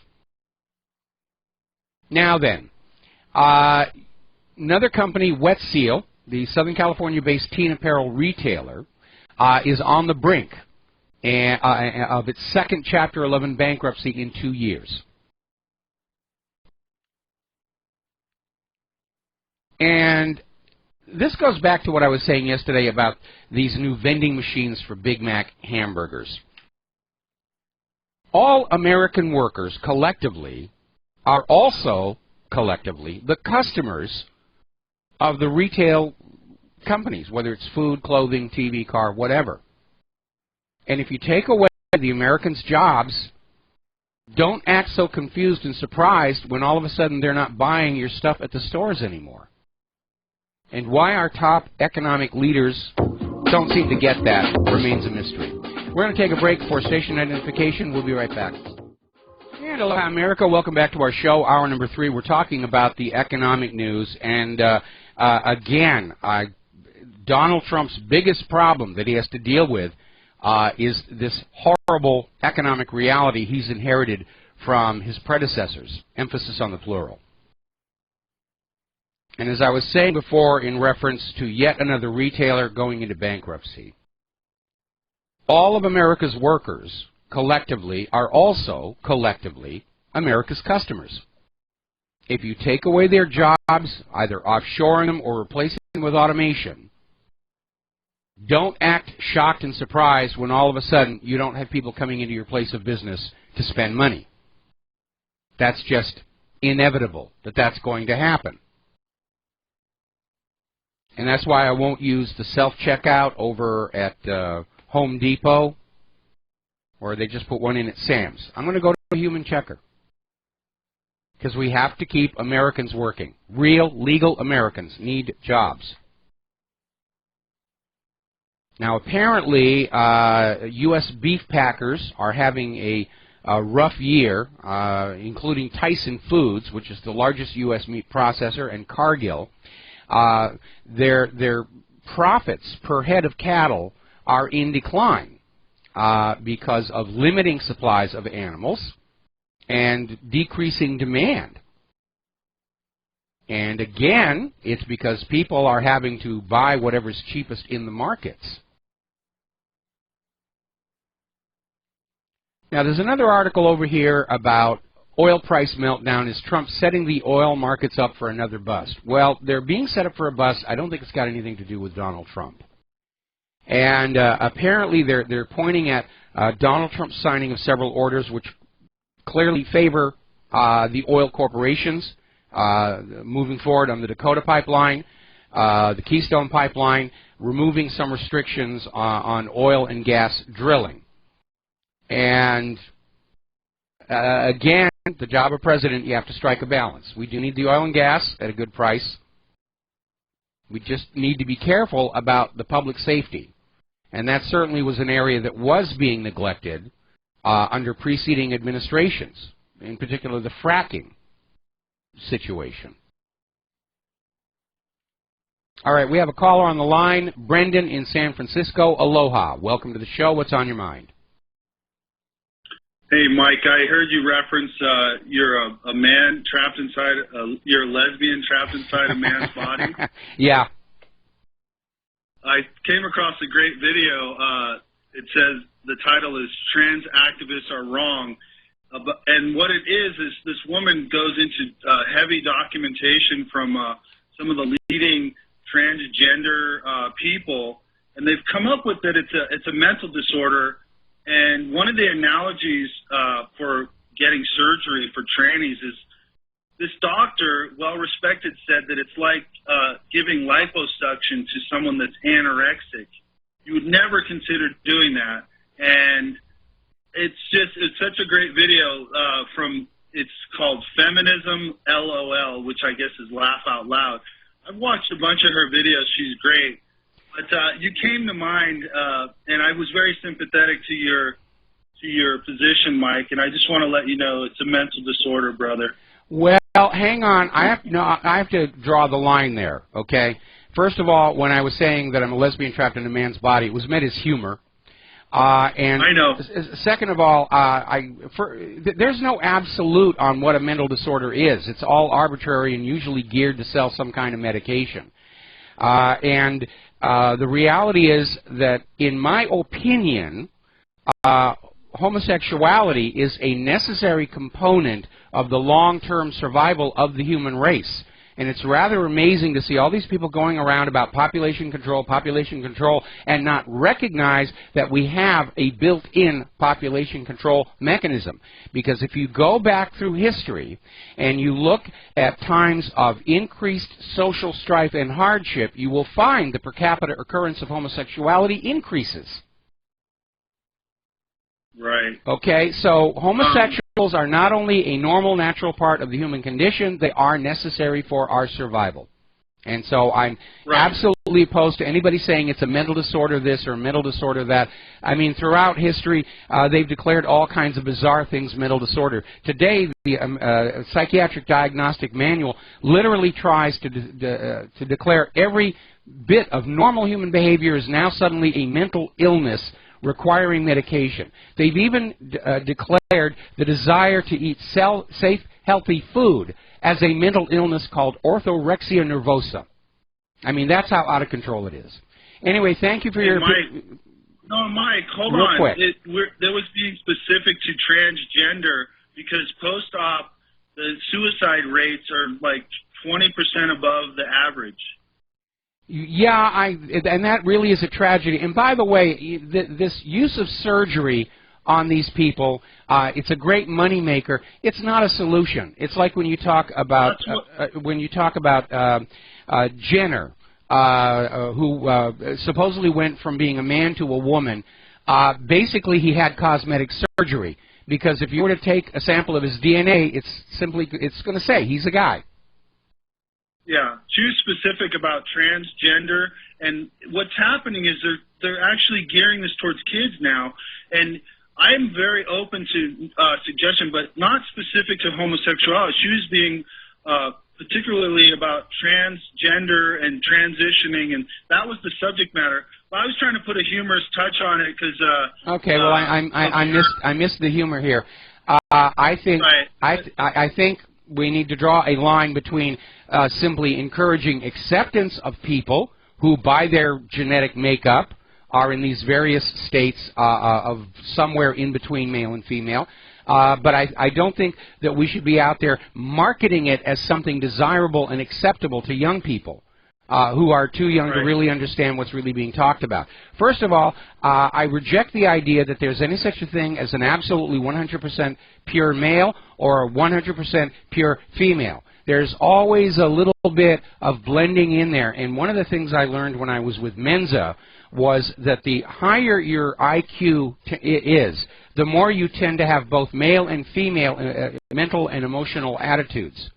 And so it's a continuum. And some of the people in the middle of the continuum are getting very confused about it, whether that's coming from parental pressure or religious pressure or social pressure.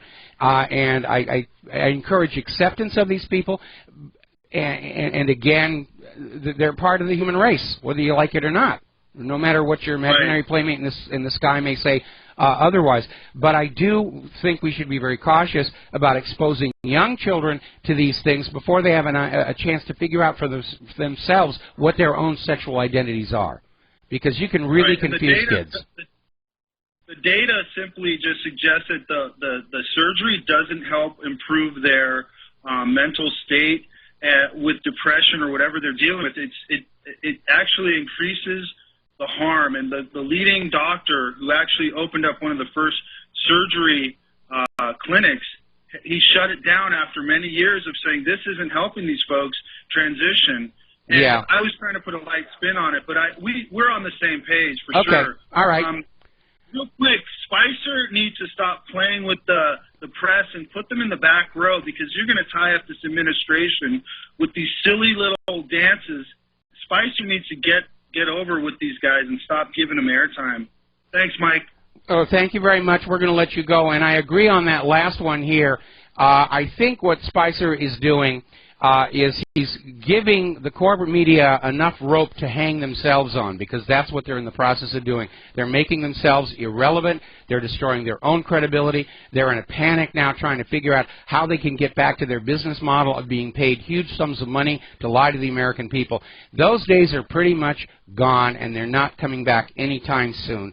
And yes, they love to fight dirty against the independent media, but in the long run, there is no going back. What is happening today in our culture, because of the independent media and the Internet, has fundamentally transformed the flow of information through society as dramatically as when Gutenberg rediscovered movable type printing and books became affordable to the middle class. And the ruling powers of that day tried to reverse it, and they could not. Anyway, we're going to do a shout-out to our on-air affiliates who are just now rejoining our network.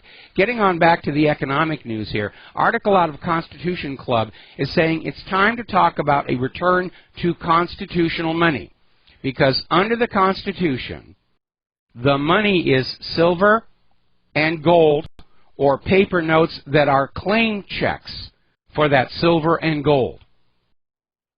If you're my age, you remember when the paper money was stamped silver certificate, because that paper note was not the money, but you could walk into a bank and trade that paper note for the real money, the silver coinage. And this fiat money, the Federal Reserve note, which is not backed by anything except your future slave labor, is in fact the tool of those who would enslave us to artificially created and enhanced debt. Now, a lot of people are talking about what's going to happen with Donald Trump and the Federal Reserve. Is there going to be a battle with Yellen? Is Trump going to get on board the Audit the Fed bill? And we may be getting an indication, because Donald Trump is still redecorating the Oval Office. They tried to make a big deal over the fact that the bust of Winston Churchill was brought back. They tried to claim that he got rid of the bust of Martin Luther King. No, it's still there. And apparently now Donald Trump has hung a portrait of Andrew Jackson in the Oval Office. And a lot of people are dismissing it, saying, well, Jackson was a populist president, and maybe Trump is just looking at that. But there's a message there, because remember, Andrew Jackson devoted his second term in office to bringing down the second bank of the United States, which resulted in an immediate assassination attempt on him. And that may be sending a signal to the Federal Reserve that Donald Trump is not wholly on board with this idea of the 11th marble. And that would be a good thing. We need to break free of private central banking. It's not about banking, it's about enslavement. It's about ruling. Rule by compound interest. And it's no more legitimate a form of governance than rule by divine right or rule by slavery. And like those former failed systems, it only works as long as you allow yourself to be brainwashed into thinking this is the way life is supposed to be. Funny thing, when the Federal Reserve was created, the public schools stopped teaching about King George III's Currency Act as the primary cause of the American Revolution.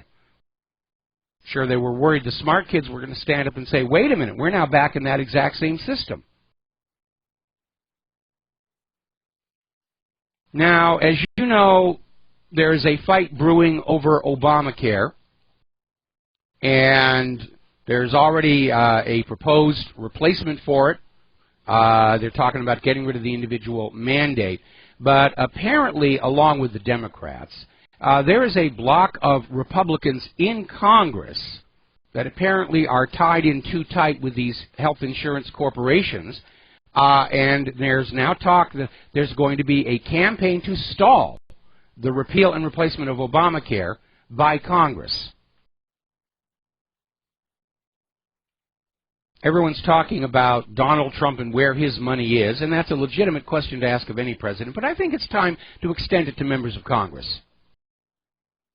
I think members of Congress ought to agree to have their wealth placed in a blind trust before taking office.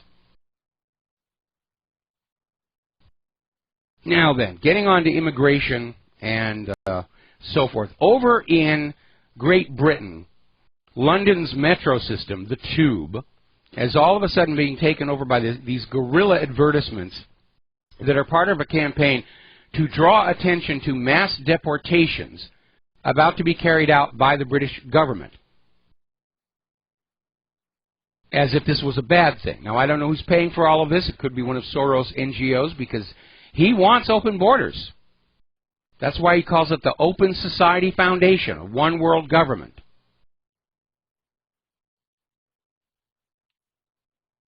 Now, the European Union is now admitting that its much lauded new border control agency is failing miserably. Despite placing 100,000 guards all over Europe's external borders, the refugees are still streaming in. So Europe needs to do exactly the same thing that the United States needs to do. Cut off the financial incentive for them to come. Make sure they cannot be allowed to work. No free handouts of any kind. Certainly some of the stuff they were doing up in Sweden, like kicking people out of their homes to give the homes to migrants, that has to stop. Now, Donald Trump has ordered the Department of Homeland Security to publish weekly lists of crimes committed in the United States of America by illegal immigrants and refugees, trying to crack down on the sanctuary cities and all these low-level politicians and liberals who are saying, I refuse to accept the law of the land. Remember, the whole point of a sanctuary city is they're already in defiance of existing U.S. law. And now we get down to the situation with Mexico and the much-hyped wall, which is more symbolism than anything else here. The president of Mexico has now canceled his planned trip to the U.S. over this border wall spat with Donald Trump.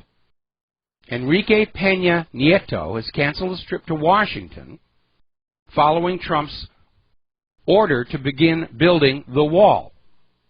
Well, why would the president of Mexico be all that concerned?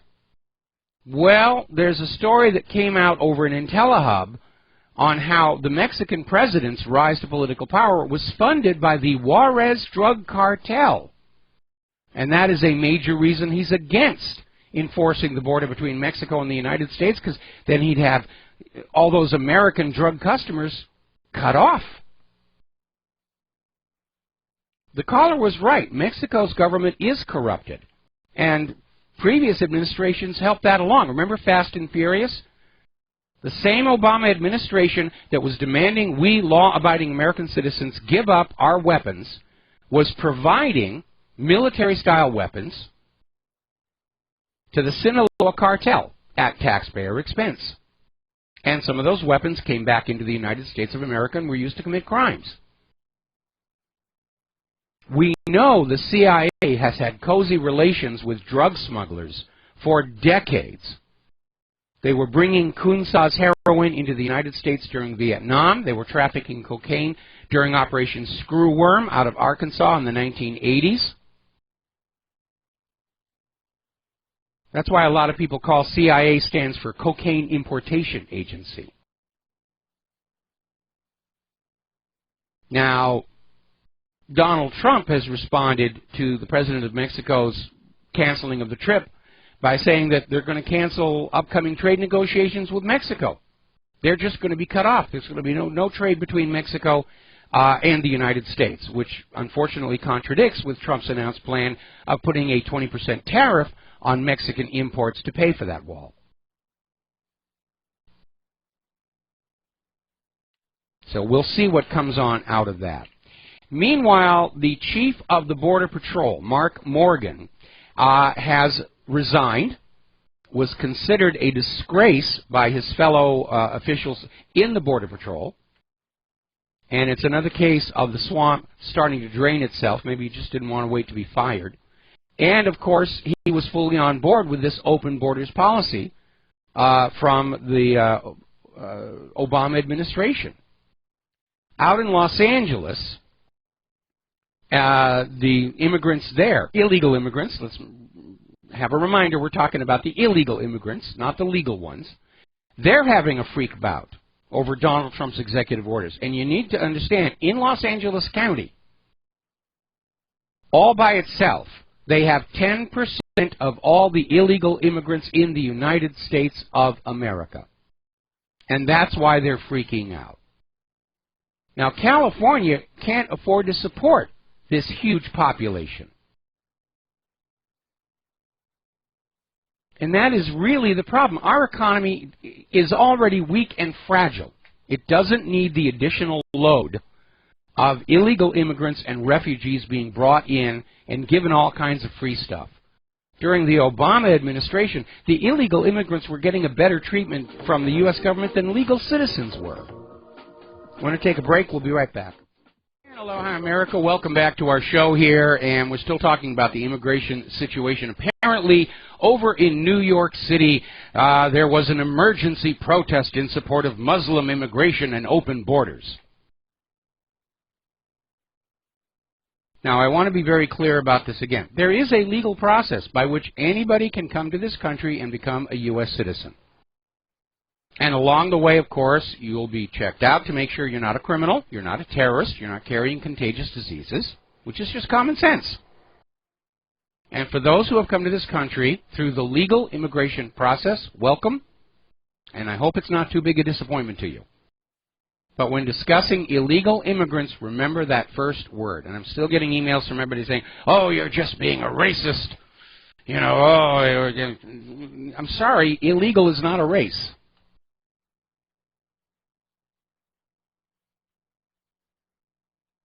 I have a lot of people writing in and say, well, your name is Rivero, you're Hispanic, did you come across the border? Actually, Rivero is a Sephardic name, and I was born in Boston. Speaking of which, the mayor of Boston is defying Trump's immigration orders, and he's going to house illegals in City Hall, which, by the way, he does not own. That's the property of the taxpayer. And by so doing, the Boston mayor has just broken U.S. Code 8, Section 1324, along with a bunch of the subsections. It is against the law to harbor illegal immigrants. It is against the law to give them employment. If we start enforcing those laws,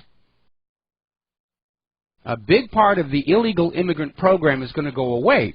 But when we have all these people coming to the border saying, Obama said I could come on in, we're going to get free cheese, and we're going to get free this, and we're going to get free that, and we're going to have cars, and they're guaranteeing us jobs, and then they get a plane flight to someplace in the hinterland to make it harder to track them down.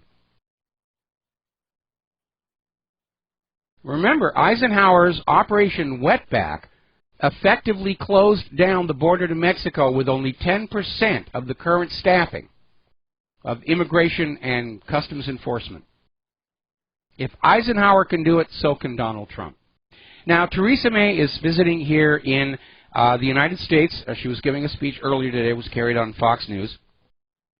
And she is drawing a line of equivalence between Brexit and Donald Trump's victory, in that both represent the resurgence of national sovereignty in the face of globalism.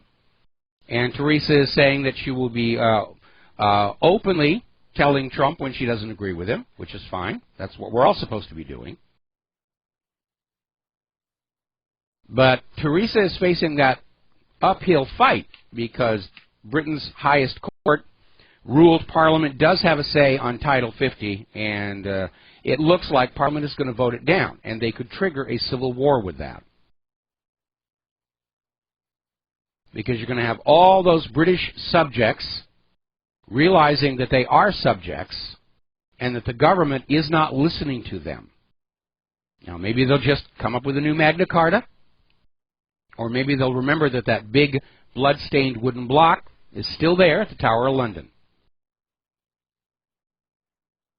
But that whole refugee situation is getting out of control.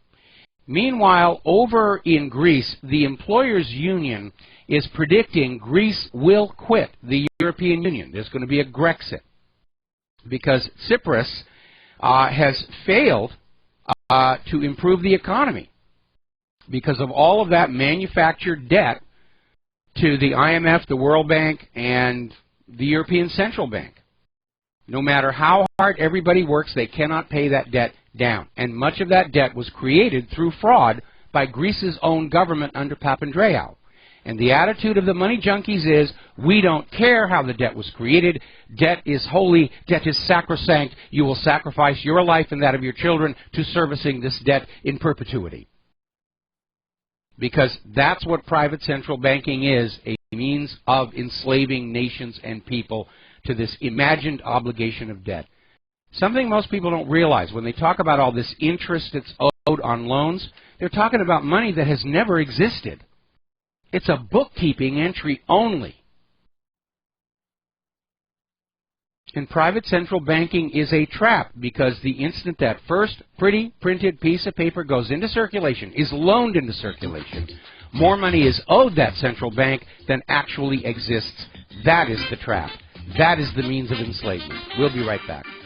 And aloha, America. Welcome back to the show. Now, down in Texas, in Dallas, there was this teacher, Sandy Doan, who apparently had decided she was going to have an affair with one of her students. And the student turned around and blackmailed her over it. And apparently this teacher paid about $28,000 to the student to keep him from telling police. And apparently the word got out about what was going on. She was arrested last Friday. Now, I'm looking at all these bizarre stories. And I want to get back to this issue about prescription antidepressants, because I think the effects go way beyond suicide and mass murder into areas where people aren't really looking at this stuff. Now, we did a little correlation here. We took the chart of per capita consumption of prescription antidepressants, and we overlaid it with the chart of the per capita increase in domestic violence incidents, and we got a strong correlation.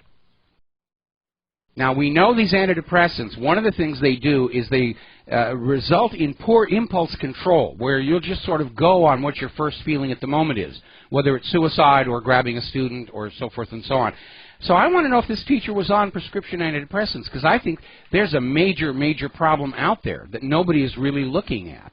Because it makes money, and as long as it makes money, it's good, and we don't ever question anything that makes money.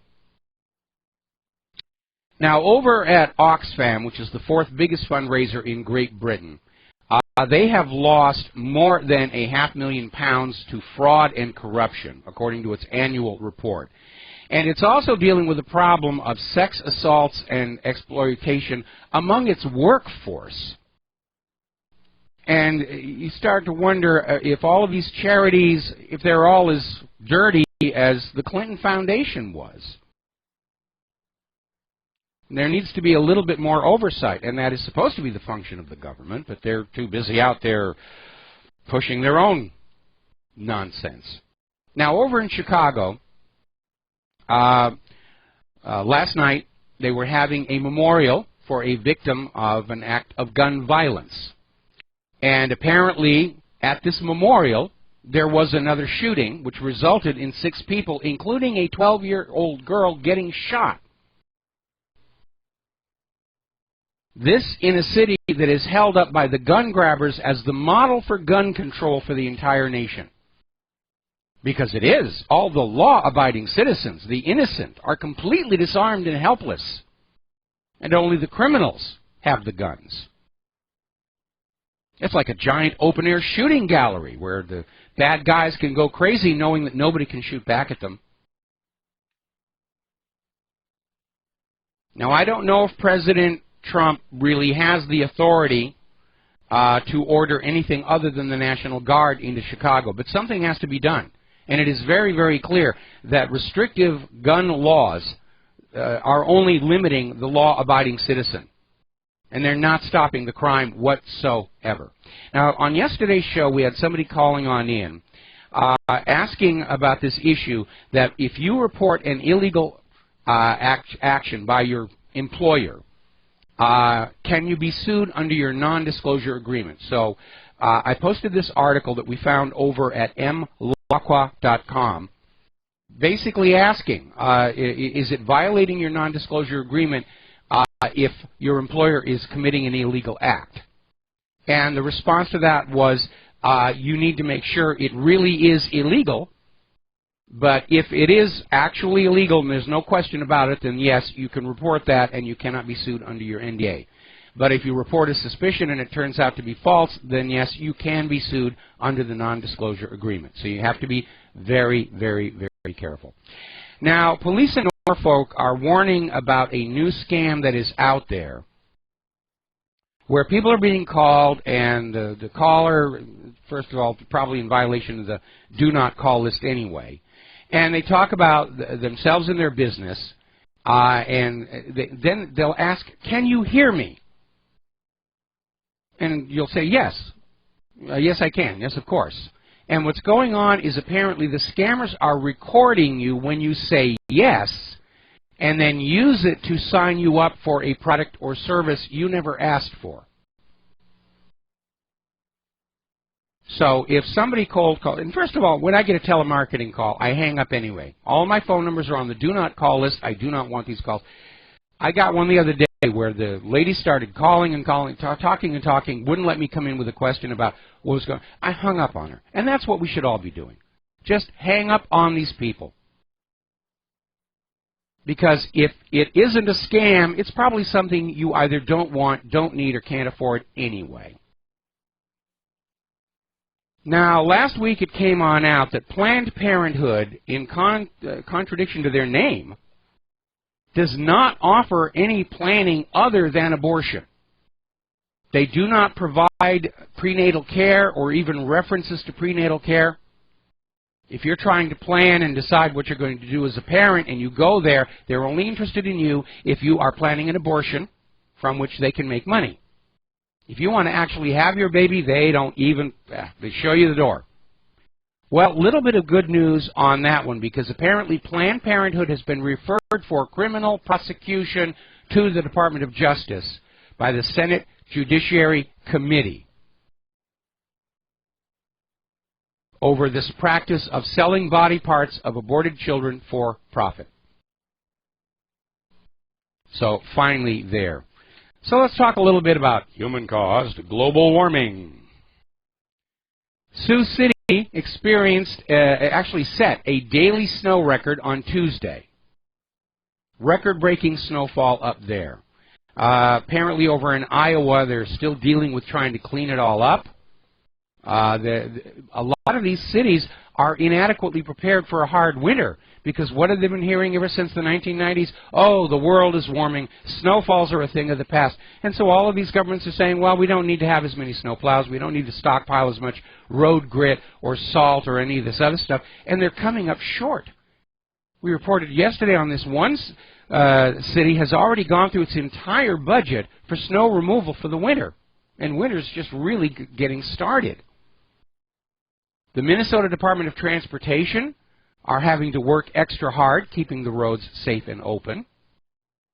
One of the most ridiculous things that's out there is that one of the really liberal cities decided that they were going to feminize snow removal. And they declared it the priority of the snow removal crews to clean the sidewalks rather than the main streets, because women are more likely to be using the sidewalks than driving, and therefore they should be given the priority. What was the result? All kinds of traffic accidents. I'm sure all the body shops in that town are just celebrating and popping champagne corks. Over in Yankton, heavy snow there. They're advising no travel for much of southeast South Dakota and northwest Nebraska. They're saying stay in your homes, don't go to school, don't go to work. Over in France, they've had so much snow and ice, their resources are stretched to the limit. And they're talking now about rolling power blackouts in order to keep everybody serviced. And I'm sure that all of those refugees in France are part of the strain on the public utilities. Now, we had a caller call into the show yesterday asking about being able to buy a new computer and put an older operating system on it. And I said, it may not be possible. And so over in Softpedia, there was this article where Microsoft has announced that all of the new Intel CPUs, codenamed Skylake, will only run Windows 10. They're designed to work with Windows 10, and they won't allow you to use any older operating systems at all. Now, I note within this article that it's only the Intel chips. They're not talking about anything by AMD. So you may need to look at that. And again, if you build your own white box, you're past that roadblock. I think one of the reasons Windows 10 has not done all that well was the very heavy-handed, almost fascist tyranny shown by Microsoft. You will accept a new website. You will accept pay monthly license fees. You will buy all new software to run on Windows 10 because it won't run on your older applications won't run. And it's all now on a rental basis. Everybody's moving away from perpetual licenses to renting your software month to month to month to month to month. Another reason to go to Linux. Now, apparently, more malware has crept into Google Play. This is ransomware disguised as a battery monitoring application, made its way into the Google Play Store. It's called, the malware is called Charger, and it's a battery monitoring tool called Energy Rescue, which has already been removed from the Google Play. But if you got this, then you have already got this ransomware. So, let's see. More ransomware there. Now then, there is a fake Netflix application that is making its way around the net. Now, Netflix, of course, is a very powerful platform. They've got 44 million subscribers in 41 countries. And so the embedded apps are very, very popular. They're highly in demand. But you should only download it from Netflix itself. Make sure it's official. If you find it on some other blog, it could be the fake one. This device, this malware, this fake Netflix application gives total strangers access to your phone's camera, microphone, and messages. They could conceivably be spying on you in the privacy of your own home and listening to your conversations. And it was discovered by cybersecurity experts Zscaler. And they're saying it's a well-crafted piece of spyware, and they're calling it SpyNote RAT.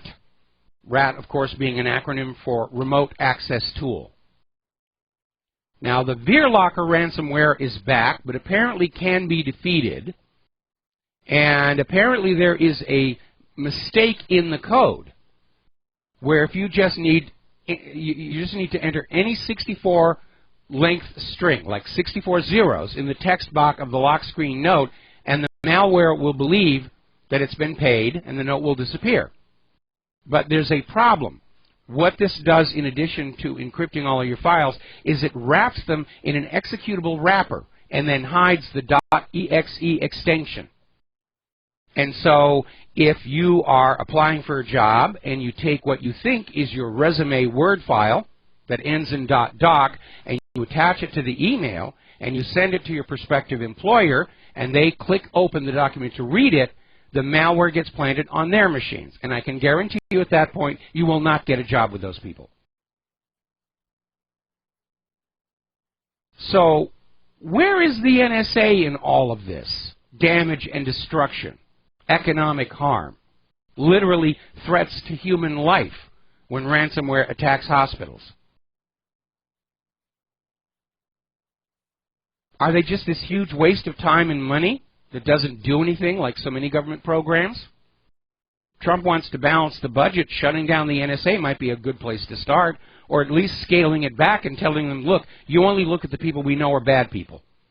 And you leave the other 300 million Americans alone, because that's what the Fourth Amendment says you are supposed to do. Now, apparently, about a year ago, there was a company that ran a successful crowdfunding campaign on Indiegogo, and they got $1 million from wealthy investors to develop a smartphone breathalyzer. This was a little gizmo that would slide into the USB port of your smartphone, and it was billed as a law enforcement grade breathalyzer to make sure that you weren't too inebriated to drive. But apparently the Federal Trade Commission has come on down on them, saying the breathometer is inaccurate and deceptive. It's so inaccurate that the FTC has now shut them down. We seem to be living in the age of the scam, or the age of the poor quality product. Hewlett-Packard has recalled 101,000 laptop batteries out of fears that they could explode. Now, getting on to the issue of vaccines, and I'm wishing Robert Kennedy a lot of luck. And again, Robert Kennedy Jr. has not said removing mercury from vaccines will make them safe. All he said is they're part of the problem.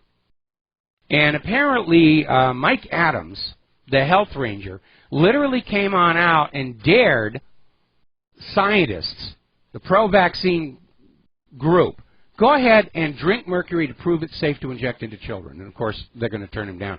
Remember when that spokesperson for Monsanto was offered a glass, he was out there saying, glyphosate is perfectly safe, couldn't hurt you. And somebody offered him a glass of glyphosate and said, prove it, just drink it down right now. And he said, I'm not crazy, and he left the stage. They know what's going on.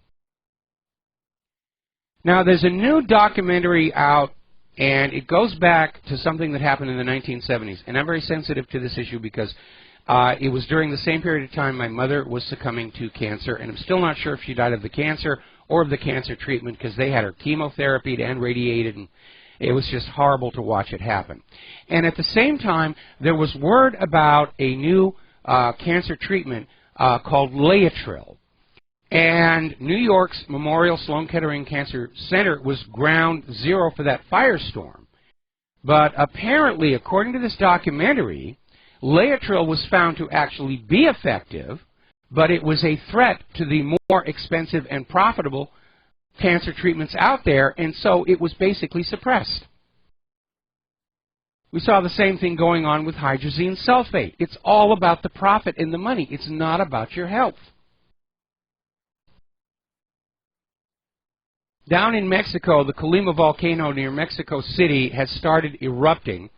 Residents are being told to literally cover themselves with water-soaked cloth to protect themselves as a precaution. It's apparently a major eruption. And there does seem to be a lot of volcanic activity going on all around the earth. Bogoslav and Takawanga in the Aleutians, Chevuluk, Kuchevskov and Abeco in Kamchatka Peninsula, Pacaya in Guatemala, Masaya in Nicaragua, on and on, Sabancaya in Peru, and of course, we're having an increased eruption right here in Hawaii down on Kilauea. So there's a lot going on there deep inside planet Earth. We're going to take a break for commercials. We'll be back with our last segment after these few words. And hello, America. Welcome back to our show. Last segment of our program today here. And interesting little story. I saw this actually on TV. Europe has opened what appears to be the first underwater art museum. And it's in Spain. It's out by the Canary Islands. And you obviously have to put on skin diving outfit. And it is currently populated by 200 life-sized human figures created over 2 years by British sculptor Jason DeCaires Taylor, which strikes me as possibly sparking a trend of underwater art. Now, obviously, here in Hawaii, we have a lot of tourism and a lot of underwater activity, which is mostly focused on sunken ships, artificial reefs, and various other things. But actually deliberately created to be submerged artwork, I think that might actually turn out to be something that is going to catch on and will help boost tourism. Now, up in Canada, unfortunately, that scandal over the residential school system is not going away. Apparently, at the former Mohawk Institute Indian Residential School, there was an authorized archaeological excavation that is already finding the remains of children. And apparently some of the bones were broken, indicating that these victims had suffered grievous injury prior to death. And it's a horrible, horrible scandal. And it is kind of ugly what humans are capable of when they think they're acting at the will of some higher being or higher principle. Now, we've been talking about GMOs, and we've been talking about this new pink pineapple, which is going to be hitting the stores here in the near future. The pink color is created through genetic manipulation, and the FDA has declared the GM pink pineapple perfectly safe. Where did they base that assessment? On the manufacturer's own report. The creator of the pink pineapple said, here, we think this is safe, and the FDA said, oh yes, we agree, sell that thing. No way am I going to touch a pink pineapple. I mean, we're already learning that Monsanto engaged in some underhanded biased spin and reporting on their so-called safety test for glyphosate. Now, this is getting a little bit scary over here. Story coming out of the BBC. Apparently, scientists are playing around with a new form of DNA. Now, normal DNA found in nature has 4 letters, A, T, C, and G, which make that DNA double helix. But this organism they've created in a laboratory uses an additional 2, giving it a genetic code of 6 letters, which is probably going to make it more efficient. And researchers are hoping this is going to lead to germs that will manufacture new classes of drugs. What could possibly go wrong with that? All right, there's the music. Time for me to get out of here and get something useful done with the rest of the day. Thank you for spending time with us today. We're going to be back tomorrow, Friday, with the lovely Lady Claire, here on the Republic Broadcasting Network.